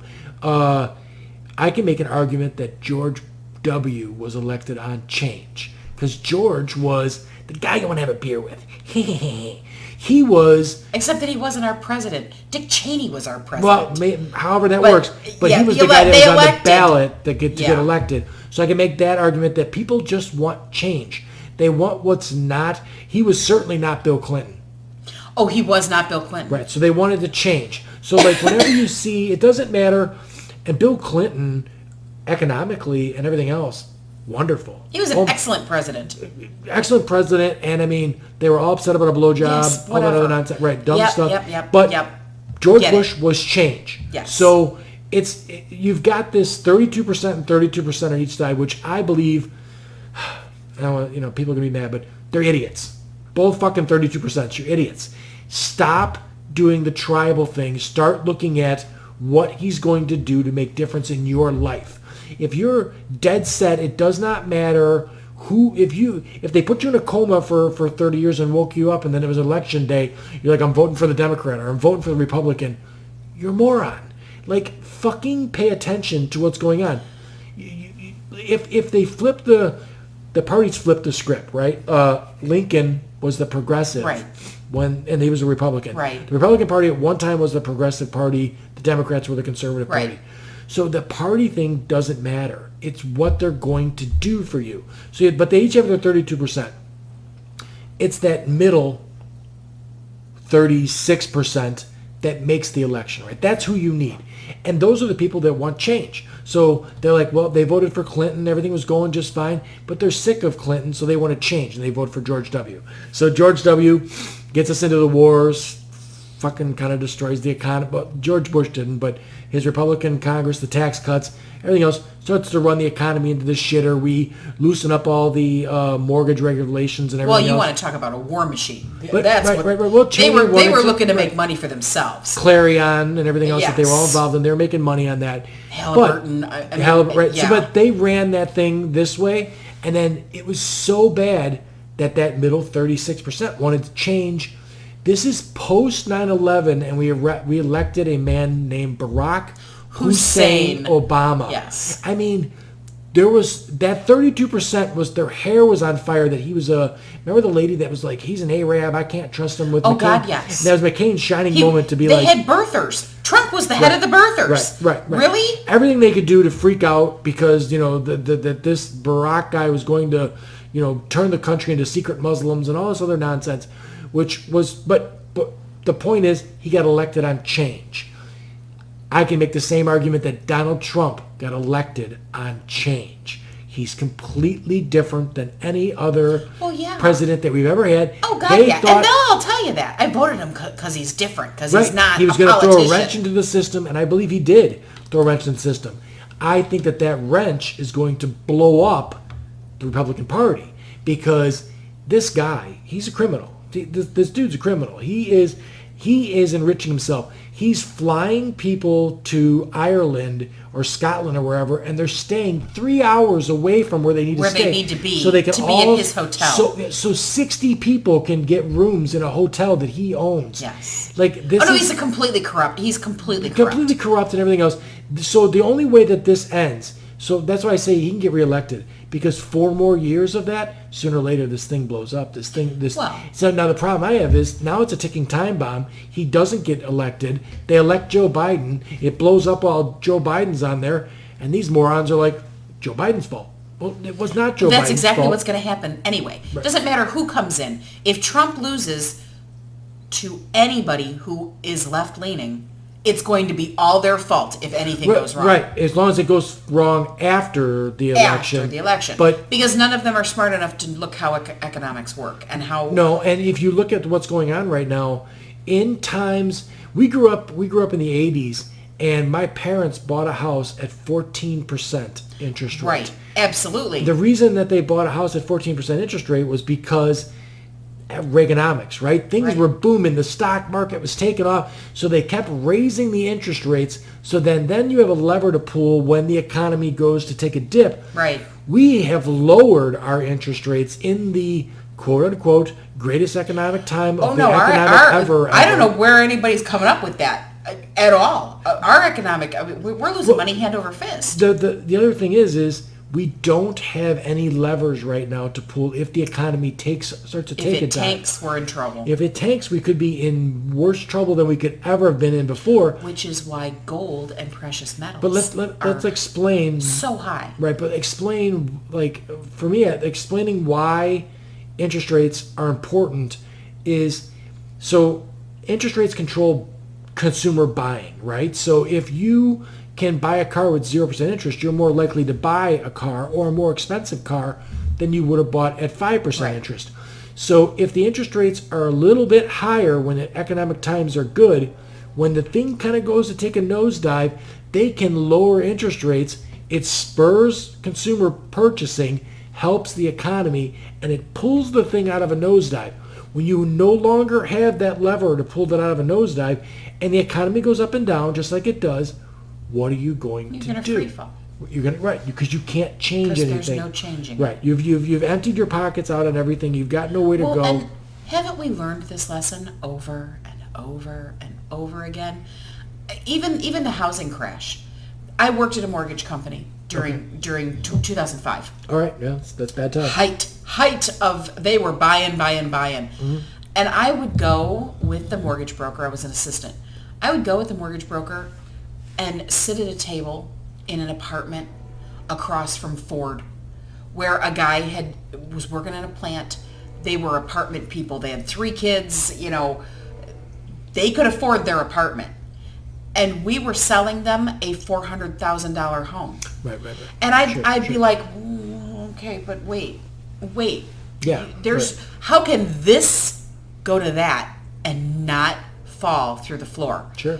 And of course it did. And all those people lost their homes. And I mean, I'm a real estate broker. There's other things involved in that too, because they started doing weird things like a guy would be a developer in a subdivision, and the town would say, okay, listen, we're going to defer all the taxes, so these people are going to move in with a $3,000 tax bill for the first 3 years, and then we're going to hit them with the $12,000 bill. We're going to hit with the SSA, and then here it comes. So now all of a sudden, your mortgage just jumped up $900. $2,000.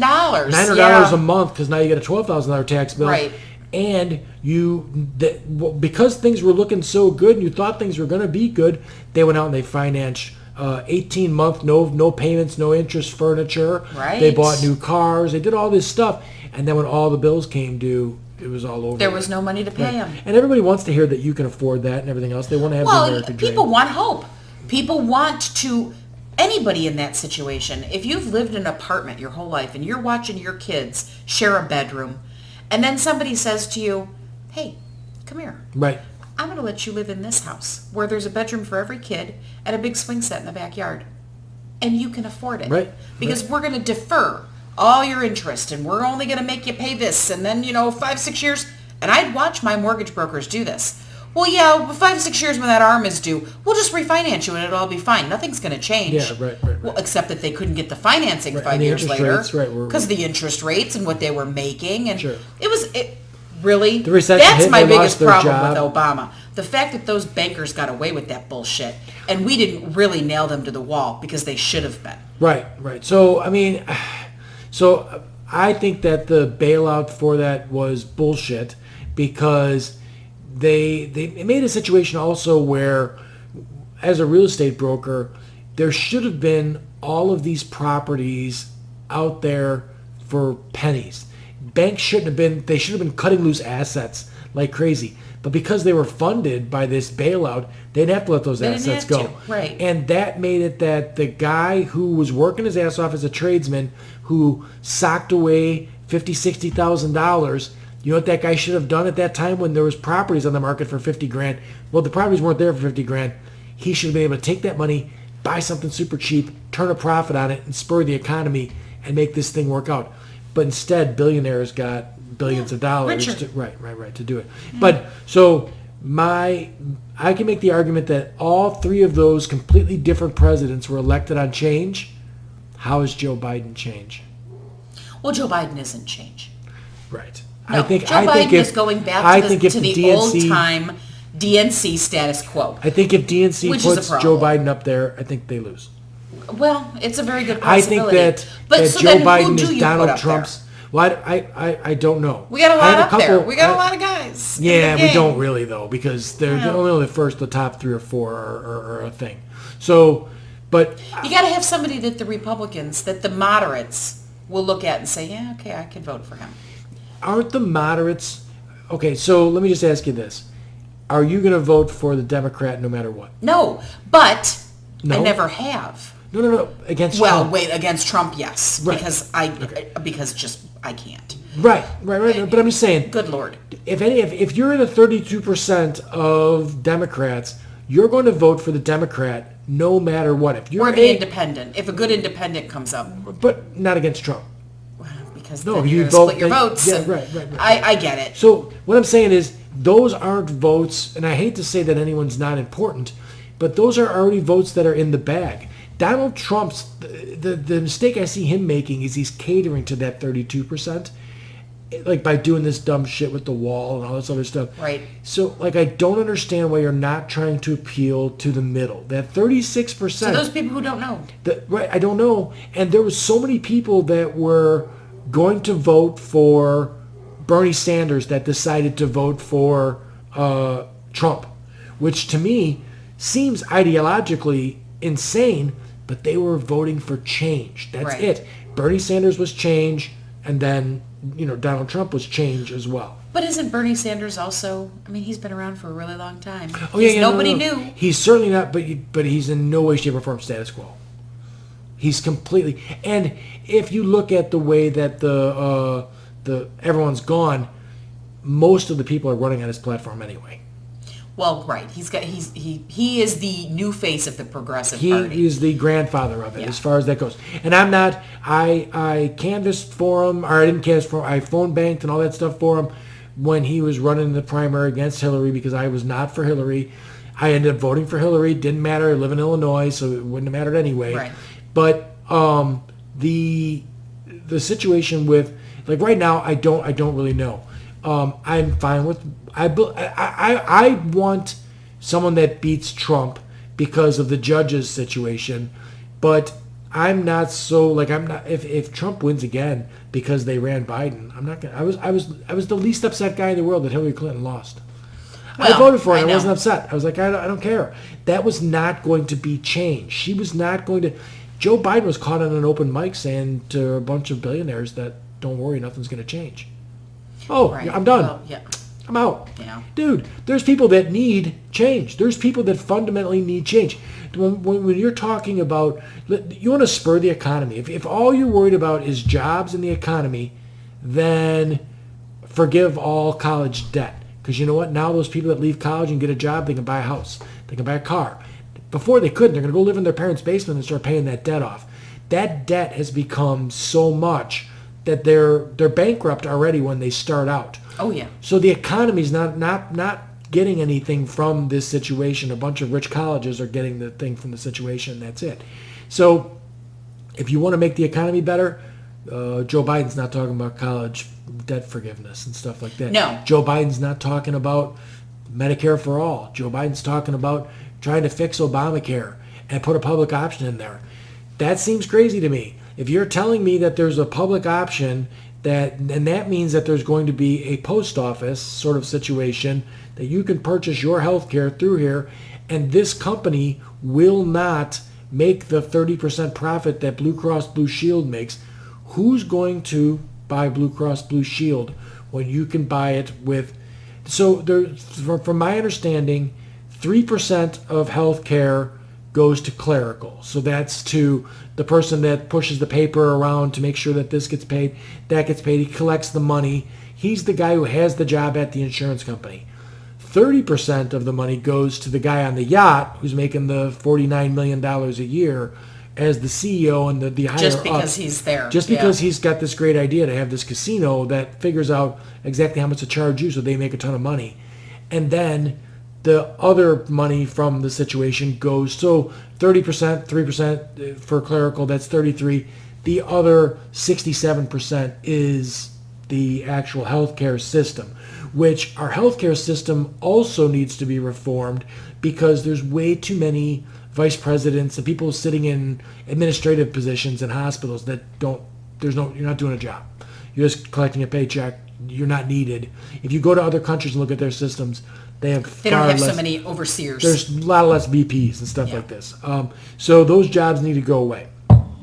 If you make a public option, the guy who has the job, who's actually doing the work at the insurance company, he keeps his job. He just goes to work there like they do at the post office, and he does the job of pushing the paper. But the 30% guy, he's gone. Like, he doesn't exist. If you could buy the exact same health insurance that you could buy from Blue Cross Blue Shield and it was 30% less, why would you buy it from Blue Cross Blue Shield? Right. So wouldn't that essentially at some point put those businesses out of business because they can't exist and the with a healthcare won't profit? be as good because the doctors won't go with the public option. They won't take that insurance because the only people who pay are the Blue Cross Blue Shield owners. You can't have it both ways. Well, I don't know if that's necessarily true because the way I understand it with the public option is the public option would still pay the same as Blue Cross Blue Shield. They just don't pay that 30% to that one guy. Yeah, but then aren't you doing the same thing as Medicare or Medicaid? Well, that's what I'm for. I'm for a Medicare for all situation, and I'm for it because now we're going to take every single... Health insurance is better if you have a bigger group, right? So the bigger the pool, the better you do. So if we put every single person in the pool... Unless you're talking about Medicaid. That's the state. That's the state. That's the government insurance. Yeah. You would think that the government insurance would be cream of the crop, great insurance. It's the worst. Those people, the doctors, you have to... Only a few doctors accept it. Sure. I mean, so... But if the healthcare system I get where you're coming from. Overhauled into Medicare for all, the doctors won't have a choice because they have to take it. We're not going to have Blue Cross Blue Shield is gone. It's not an option anymore. These people have abused this situation so much. Tough shit. It's gone. Like that. The gravy train's over. That's finished. We're going to do it this way now, and then everyone's going to. And I think the outcomes. There's so many upsides to it as far as like there's a lot of people who don't go get their health care things taken care of because can't afford it, and I don't want to do the thing until the very last, and then everything's wrecked. My teeth are falling out of my head. All that's going on. If everybody has health insurance where you can go get your teeth cleaned, you can go get your heart checked out, you can go get things done. Oh, no, I agree with you 100%. Right, then things are better. So half measures, for me, never get it done. So that's, if we're talking about Democratic candidates, Joe Biden's got half measures. Everything's incremental, little time. Granted, it's change, and it's change from Donald Trump, who is, besides a crazy man, he's the Mad King, he's a terrible statesman. Like, he's terrible at being the president as far as that goes. I think that there's people that just hate Democrats so much, they take joy, and I get them all the time on, like, social media, and like, you're just upset. And I'm like, if you knew me, you'd know I was not upset that Hillary lost. You don't use that card on me. I don't care.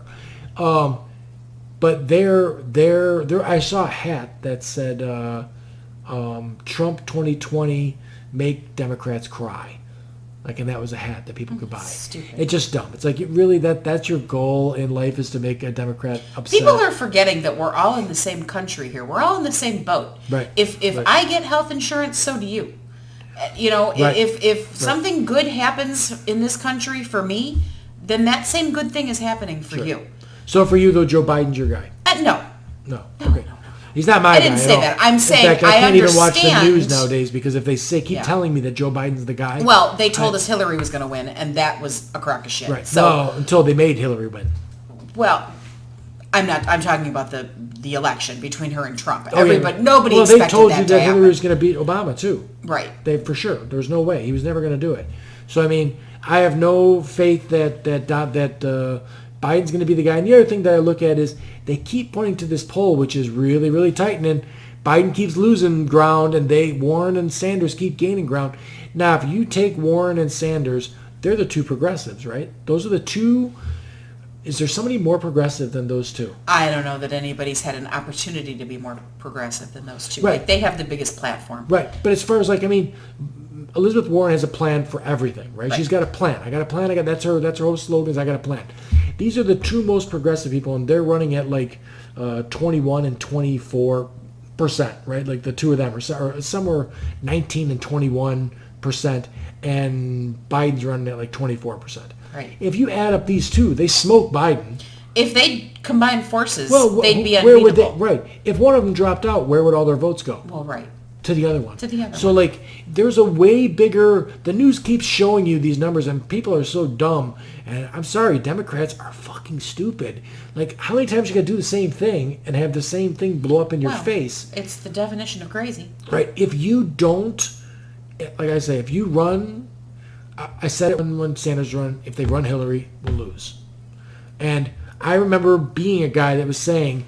I had a cousin that's a Republican, and he's like, oh no, Trump's got no chance at all, no chance. And I'm like, I'm telling you, I think he can win. And he's like, Well, that's no because you way. hated Hillary. Well, it wasn't But just because of that. Again, It was you're because not I looking at understood that demographic of old school Democrats. I hated Hillary, but I knew I didn't hate Hillary. I disliked Hillary. Hate's a big word. I disliked Hillary for certain reasons. Certain things that she did made me dislike Hillary Clinton for factual reasons that I did not like. I didn't want another Clinton. We don't need dynasties in this country. I don't need that shit. Find somebody else, not that last name. Let that shit go. It's not the first time it's happened, but Right, you're right. right. Okay. So I didn't want another Bush, and we had that too. Well, I mean, this goes all the way back to the beginning of our country. Right. There were... So I was not for that to begin with, but I was not hating on her, and I knew that she would drive Republicans to the polls to vote against her. Well, sure. I mean, just like he's going to drive Democrats to the polls to vote against him. I honestly, the way I look at it right now, I see all these Republicans, Trumpsters, that are so overconfident that he's going to win. Oh, they'll all tell you, well, in the next 4 years, he's going to do this and he's going to do that. And I just smile and say, okay, I'm we'll like, see. I can't wait for this election to happen. And then I'm going to look for... And I don't want him making a impeached. list of all, I want to vote him out of Yeah. office. I don't. What I don't get is, and I mean, maybe it's a civics lesson, but why can't he lose the election while he's still president be impeached? Just seems to me that the threat of, because I mean, Republicans won't get behind, not all of them, some of them are now behind impeachment of him in the House at least. Once he's no longer a threat to them, why would they care? Like if he's, you know what I mean? Like they're afraid that they'll get primaried by a Trumpster and then lose because he's popular with Republicans. Well, he's even stopping that process. Like the Joe Walsh, the big red states are saying, "Oh, we don't need to primary." Right. Where are we living, people? This is America. I think it's adorable that a guy, Joe Walsh, is a raving maniac. That guy's an idiot. He's the senator from Illinois, and he is going to primary Donald Trump, which I think is useless and silly. What he could do if he thinks he's going to help is forget about primarying him, save as much money as you can, and then run as an independent. Right. Be a spoiler. That's it. But and that's what you'd be. You'd be a spoiler. You'd just take votes away from somebody who could actually win. Sure. And I mean, we spent a little bit of time, bitching about politics. Really, the thing that I would like to see change. I would like to see if there's flaws in the VA system. I want an agent of change in there to make that happen. Well, and there's flaws in every system, and it does. I said it the first time we were together. It doesn't really matter who's in office.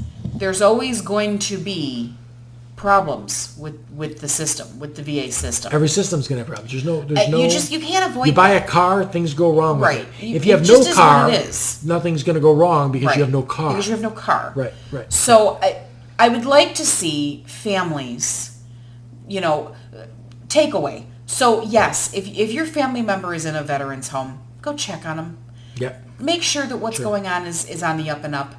Make sure that you're decent to those people, because most of the ones that are only making the $15 an hour are really busting their ass to help your loved one. Well, I'm glad that you're telling me they're making $15 an hour. They are. Oh yeah, they're government. Like they're government. In Chicago, they're making $9 an hour or whatever. Private sector. It's terrible. Yeah. Don't get me wrong. There's still ones. I mean, I've watched somebody look at my father and say, "Well, yeah, at least I can wipe my own ass." It's like, oh, you have no idea that I'm his daughter. I will take a bitch out. Don't you ever talk to him like that again. Right. Sure. And then there were ones that would have done anything for him. Yeah. Sure. And such wonderful people. And when he was dying, I would sit in that room with him, and there were people from all over that VA coming to see him. And, oh, Bruce, God, we feel terrible. So it has its good and bad. Did they miss a lot of things? Yes, they did. In the end, were they the ones who told me, well, we don't even have transportation to take your dad to Hines? Even if we could get the scheduling to work it out to get him there, we don't have transportation. See, now how do you not have transportation? You're the VA. Take him to a VA hospital. Right. Really? I'm so glad that the VA is in existence, because that wasn't always a thing, right? We didn't always have great health care for our veterans. But if you put yourself in the shoes of a coal miner or somebody who he wasn't a veteran, he didn't see combat, he wasn't disabled, and he ends up dying at home shitting himself and everything else because he has no care. To me, I think that those people, I think they're going to have feelings the same way as someone that is the daughter of a veteran. You know what I'm saying? Like they're like, I don't understand. I understand how we, like, if you got to prioritize it. My thing is, I don't think we need to prioritize it. I think that we're spending money on things that we shouldn't spend money on. Right. Just ball it all into one big thing and take care of our American because people. There's all kinds of people out there that get cancer and they meet the limit of their insurance, and then they have to sell their house. And have nothing, and they die penniless. That isn't okay. They work their entire life to try and make something, and everything's gone in the end. And they're miserable. And that's not okay. It's not okay. And that could happen to anybody. I don't care what party you're with. Right. You are all only a couple paychecks away from losing everything. Oh, yeah. Right. No, or one terrible sickness. Or one child who's diagnosed with leukemia. Right. You're all only one moment away from that happening and devastating your entire world. Right. So why would you be against us all combining and doing the right thing for each other? it goes right over my head. Sure, this is sure, an enigma that I just can't figure out. And anything that I, like, I say things that, like, I'm not a fan of Donald Trump on a personal level or even a policy level. Like, there's really nothing appealing about that guy to me. I'm not in any way, shape, or form trying to convince anybody who is. And I don't think that you're stupid because you are, like, you believe it. I think that you're misinformed and stuff like that, so that you're like, if you watch Fox News and only Fox News, I mean, Lou Dobbs did a whole thing the other night on how Trump is the greatest thing that's ever happened to the country, and he's, thank you. Just it's But statement how do you TV. not think that's stupid? Look at Germany.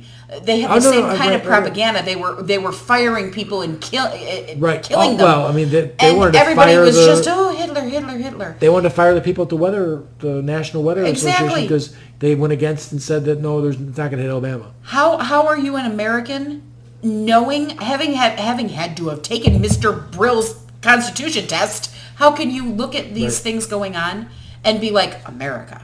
That's anti-America. Right. It goes against everything we stand for. But what I'm saying is, I'm never trying to convince them to not vote for the guy that you think is going to do the best job. That's fine, but don't be an idiot. No, but my thing is this. Sorry. I don't really care if you don't vote for him, because just like the 32% of Democrats that are going to vote Democrat no matter what, there were people that were, it didn't matter who the Democrats ran, they were going to vote for him. So those people don't matter either. So all I'm saying is, you're not an idiot. Neither side. I might have said that it's a dumb way to go about your voting life, but you don't matter. So it doesn't matter to me. Like, I've never worked out. If I get into an argument with somebody on Facebook and they're a Democrat and they're completely, I had people that were totally upset with me over the Bernie Sanders stuff last time. Like, just completely livid. It was my fault that Donald Trump won because I was a Bernie bro or whatever the fuck like that. I voted for Hillary Clinton, but I still saw flaws in what she was saying, and I wasn't inspired by that. So my concern, because of the judges thing, is that the DNC will decide to run an uninspiring candidate, Joe Biden, and the turnout won't be what it would be if they ran Elizabeth Warren. I feel... I know you all love Bernie. I do. I still feel that he's the very best candidate just because I trust him the most out of all of them. But I think he's too old. He's too old. Well, Warren's only like 3 or 4 years younger than him. What's wrong with Kamala Harris? What's wrong with She's Buttigieg? Buttigieg is a centrist, I believe, no change. And then Kamala Harris is... Listen, if I'm going to send a guy to do a task that I think is a daunting task, I want him to say that I'm going to win. I want him to say what Trump says. Trump says all these fantastical things, and then he falls short. Hillary Clinton did the same thing. Bernie Sanders says we need a $15 minimum wage because if you do the math, 40 hours a week, 52 weeks a year, guy makes $30,000 a year, he can afford to have a life where he's not dependent on Social Security, disability, all sorts of stuff. And Hillary comes along and goes, well, let's be realistic. $12 is probably our best we could do. And I'm like, listen, the Bernie Sanders plan for $15 an hour was not like tomorrow we were going to make $15 an hour. It was like over 5 years you were going to get to $15 an hour. So you're telling me that from the onset of this situation, Hillary just dropped the bar to $12 an hour, which means the guy now makes $25,000, $24,000 a year. 5 years from now, which ain't going to be worth what it is today. Right. Like, it was too small. Listen, the Democrats have done this. They play the pathetic, lovable loser role to the T, where they don't set the bar here, and if you don't make it, then you still get this out of it. So if Bernie Sanders was elected president, he said there's going to be a federal minimum wage of $15 an hour, and Congress fought him and he made it 14 or 13, he still would have got further. Well, he still wins. He still gets 14 because or 13. Right. Hillary would have said 12, and they would have fought him anyway, and it would have been 9. Right. So my thing is get the guy who's going to go for... I mean, my problem with a guy like Donald Trump is he says nothing. He says it's going to be the greatest. It's going to be the best. It's going to be the goodest thing. He says stuff like Republicans are going to be the party of healthcare. Still no plan. Right. So, like, we're going to build a wall. have some substance. And Mexico's going to pay for it. Right. Yeah. And they forget that part and everything else. But well, another thing that he's doing, his new plan is taking money away from the veterans to build his wall. Some of this stuff, I don't know how it's not third rail, because if you look at what he's taking from the veterans, he's taking like early education, he's taking child care, he's taking actually kind of important things from them. Things. I said to somebody, a veteran, I said, he's taking money away from disabled veterans to build his wall. And that Republican actually looked at me and said, well, if it's for the national security, it's for the safety of our American people. They've just been brainwashed. So I'm like, oh my, okay, you have totally drank the Kool-Aid. Yeah, right. There's no getting through to you at all anymore. Right. We only have, the same guy will post the meme that, like, we're taking care of refugees instead of our veterans. Which isn't true. Right. No, it's not true. But they're upset about that. But then if we're taking it to build a useless wall, it's okay. It's okay, right? But I think they've been told time and time again that it's okay. It's okay. That yes. that's the best thing. Propaganda works. It works it absolutely well. Works, right? I think the thing that I always say is, if you want to believe something, and then someone tells it to you in a way where it's sort of believable, you just believe it and you move on. If you don't want to believe something, or if you're a skeptic on everything, when they tell you something, you spend 3 more minutes just thinking about, well, wait, because the one that came up that was like, they want to do a merit-based immigration, right?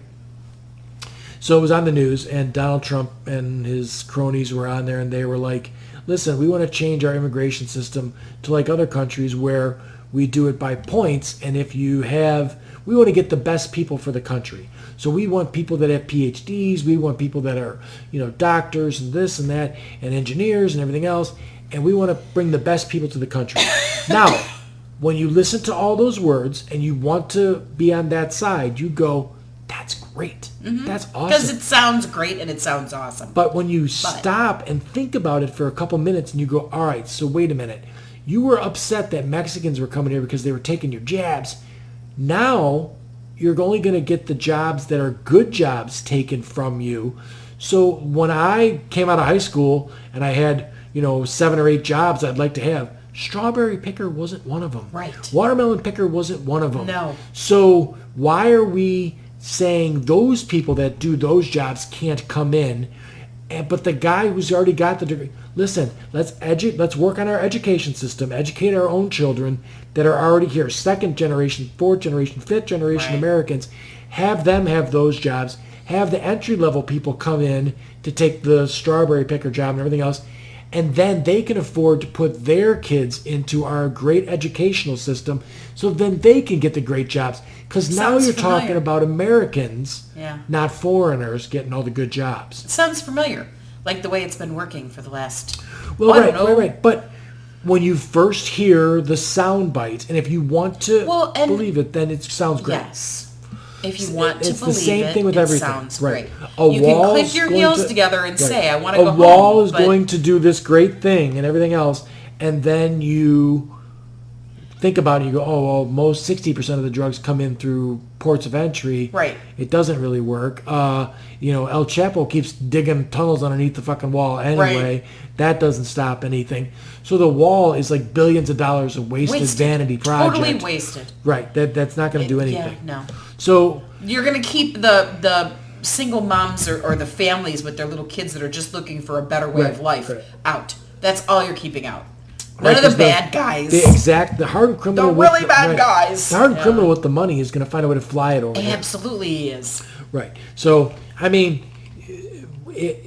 if you take something that you want to believe and you just say, well, wait a minute, let's roll back a little bit, look at the big picture, maybe you'll come away with a different point of view. Yeah, because I don't know. Everybody's got to have their own, they got to come to it themselves. The problem with trying to tell somebody, hey, that's a bad idea, when they've already hardened themselves, it hardens more. The problem is that they don't want to take a step back and look at it.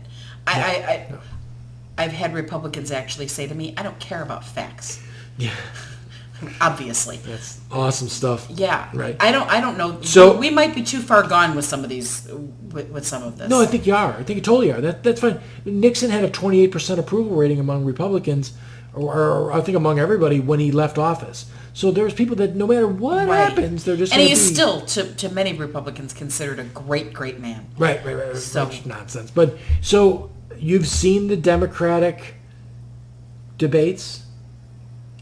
Is there anybody in there that you look at and the things that Marianne Williams has said things in interviews that I'm like, she's not wrong. She's not wrong. But then she says something about crystals, and I'm like, you're fucked. Yeah. You're fucking crazy. Okay, she's baddie. Right. So, I mean, she's got things that, like, there's things but that... But she hasn't... There are people she speaks to with that. There are people who believe in all of that will be like, oh, my God, she's my man. Which is dandy, but it's not true, because crystals hold no fucking powers. So... But people you believe can believe what all they you want to believe. But I'm just saying... We can't elect that person. The salt lamp dealers. Right. But when I first heard that she said things that sounded realistic, I'm like, well, she's not wrong. We need to love each other and stuff like that. But then when she says something about crystals, I'm like, oh fuck. Yeah, she's done. No, you're disqualified from it now. So you're completely off my radar. You're done. There's guys that are fringe guys that I actually have listened to 2 hours of Andrew Yang talk. He's a smart fucking guy. He's a real smart guy. Tulsi Gabbard, another one that's a really good candidate. Doesn't seem to be getting a lot of traction, but she's a vet. Like a legit freaking vet. Right. She cares about veterans. She just came out with, did you see the commercial she just came out with Totally Livid, with Donald Trump's tweet about we're waiting for the kingdom to tell us who to attack. That was his tweet with the whole bombing the oil well thing. So it's like, I think she kicks his ass as far as like in a head-to-head, against each other. Well, she'd definitely be smarter, but anybody would be smarter. Right. I honestly think he's not a bright man. I think one of the only people that can lose it is Joe Biden. I'm sorry. I think that you lose. He was in a. I don't know how he's still there.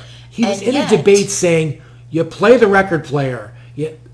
No. I know. No one's got a fucking record player unless you're an ironic fucking hipster.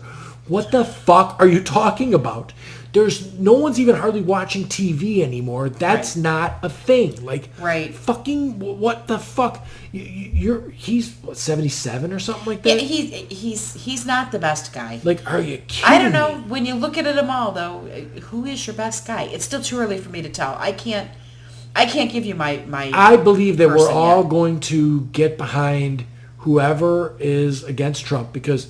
Just the judges for me. That's it. Trump can be if they made a president that said you can't put any more fucking drunky McDrunkertons on the court, then that'd be fine. But because he's gonna blow this thing up, and then I can watch him fail, and that'll be fucking hilarious. He lies now crazy and says crazy things, and things are supposed to be going well. I don't know what he's gonna do if things start to go downhill. Well, and what's he gonna do when he no longer has to worry about being reelected? It's a known fact that presidents in their second term really shake things up. Obama didn't. Well, Obama took all that money from Goldman Sachs, and he did fucking diddly fuck. He was a lame duck. He was terrible his second go around. Well, like I said, Obama wasn't. He was not the Messiah that everybody thinks we think he was. But he was my.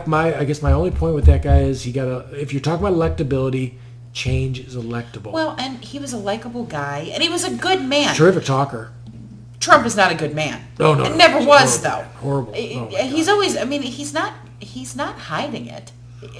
No. He knows he's atrocious, and he doesn't care. Maybe, and I honestly, I'll give Trump this. He is the best. He's the best politician I've ever seen in my life. He's amazing at going from. So you always the sidestep. Well, the sidestep and the whole. He can go.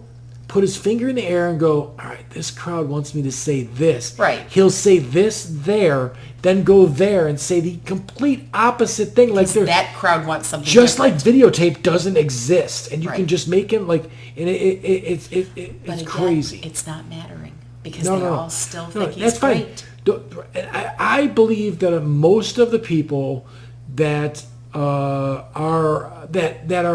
really, really in love with Trump, they just, they believe, they really do. They believe he's the best thing for the country. They do.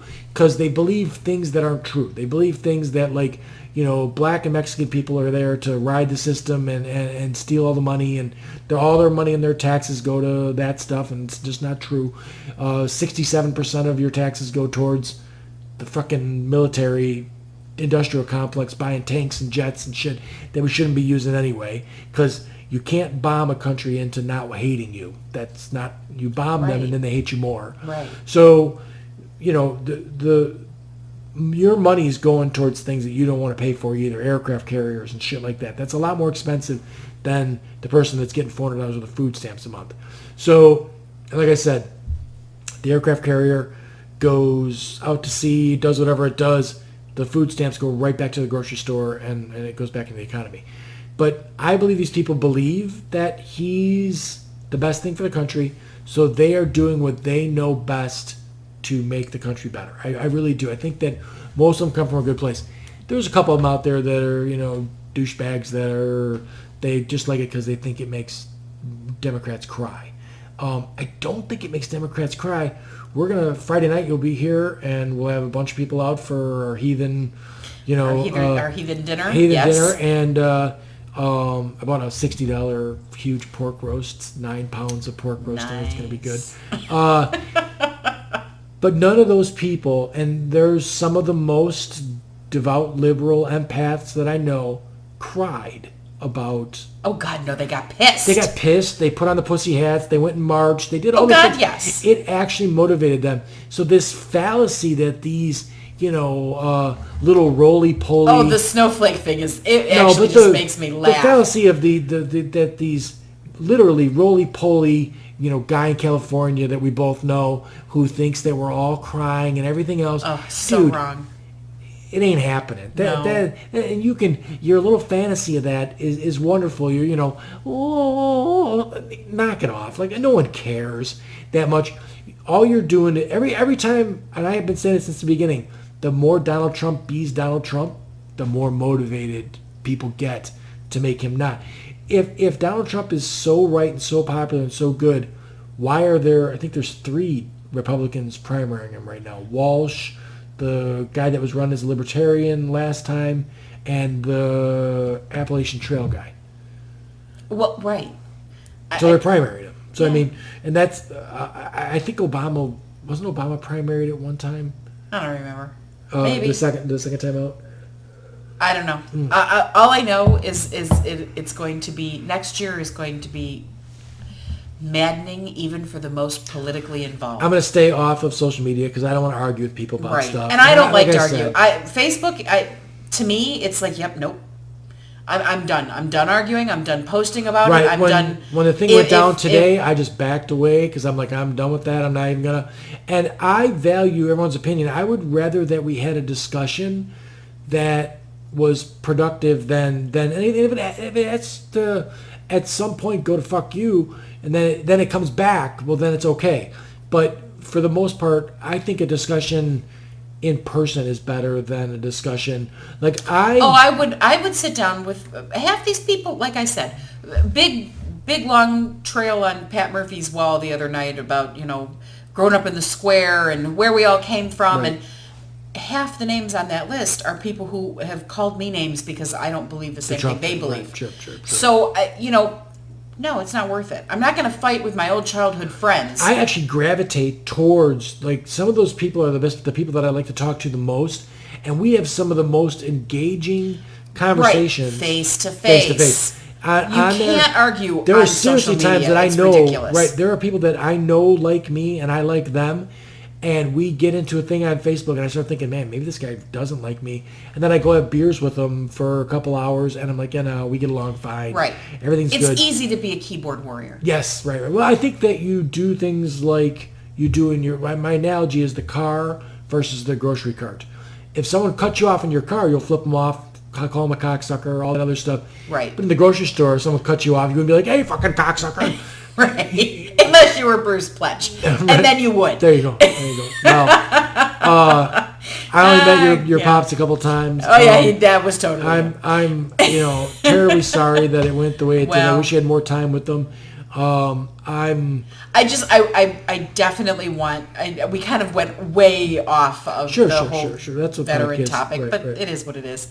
But if anybody is still out there listening for that reason, it isn't easy. It's not an easy thing to navigate. And if somebody that you love is sick and you're trying like mad to get them the help they need and they're a veteran, there's a few places you can go. The county has a veterans office within its county building. Okay. And they are a huge help. They know all the different players in your area. They will help you fill out the paperwork.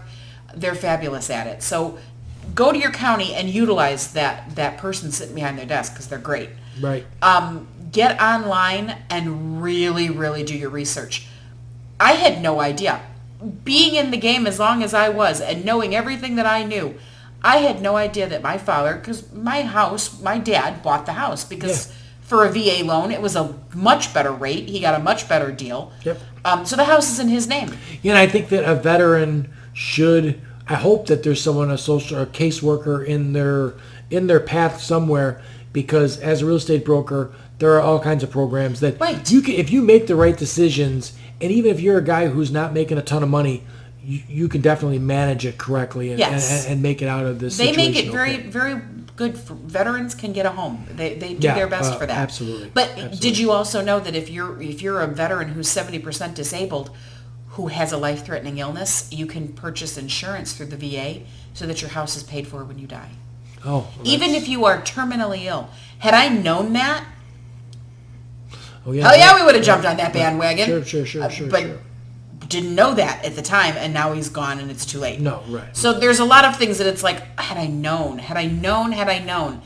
And as well versed as I am at all of this, had I known. Right, that one slipped up. There's things that they don't tell you. They won't tell you. So if someone's in that situation and you stuck around to the end of the podcast, now you know. Now you know. So yeah, get that insurance. Yeah. Yeah, we did 2 hours.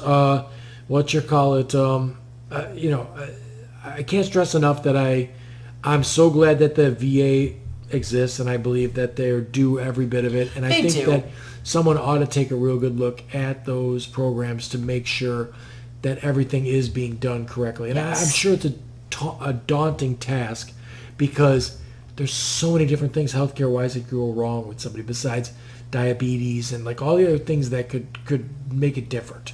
So otherwise, good. I don't think there's anything else that I got to ask. Okay. Good.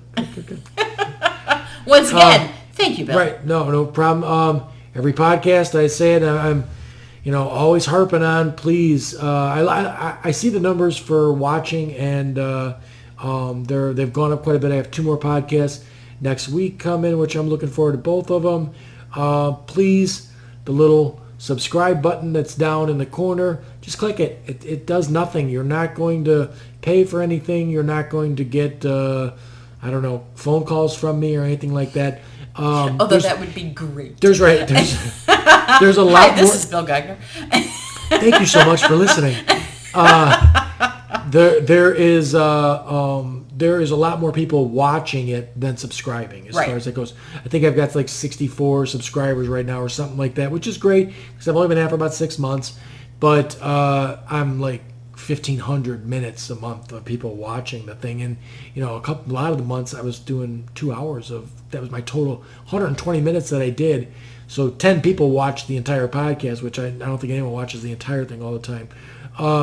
But that, and then if you can subscribe to it on Apple or the Apple Store or on Google Play and all that other stuff, that's great. At least I can see that stuff. Again, I'm not doing it for dough in any way. So I think there's some people out there sometimes that... I don't have to pay you? No. But I'm not even like... There's no... I think people think that when you do stuff on YouTube that you're making... You're making money. No, not unless you're doing makeup. No, you need 1,000 subscribers, which I would like to get there someday to have 1,000 subscribers, but I think I don't like to have 1,000 subscribers because I'd like to be able to say that 1,000 people are checking it out and I'm doing a good job. And I hope to do, as we go, I felt like this went smoother than the first one. This absolutely went smoother than the first one. And I hope the quality of it's all better and stuff like that. But anyways, I really appreciate everyone that is tuning in and watching it. Leave comments. If you leave a comment on the bottom of the YouTube video or anywhere, social media, whatever, when I post the link, I will push it over to Jackie. If she's got an answer for you, then great. Maybe you'll find something out that would pay for a $300,000 Well, and house. there were a couple people who reached out to me after our last podcast on Messenger, and I apologize to anybody I didn't get back to. But again, my dad got real sick, and my focus was that. So for a send her while. another message, and that'd be fine. I mean, a lot of people reached out to me after the last one with the opioid epidemic thing, and I knew that a lot of people were dealing with that, but I was even more surprised that there was that many people that were actually touched by it with the family. So Right. I hope that there's something. I was looking for a way to do something helpful for other people, and this is what I came up with. So I hope I'm doing something to help people out. Sure. So thanks again. All right.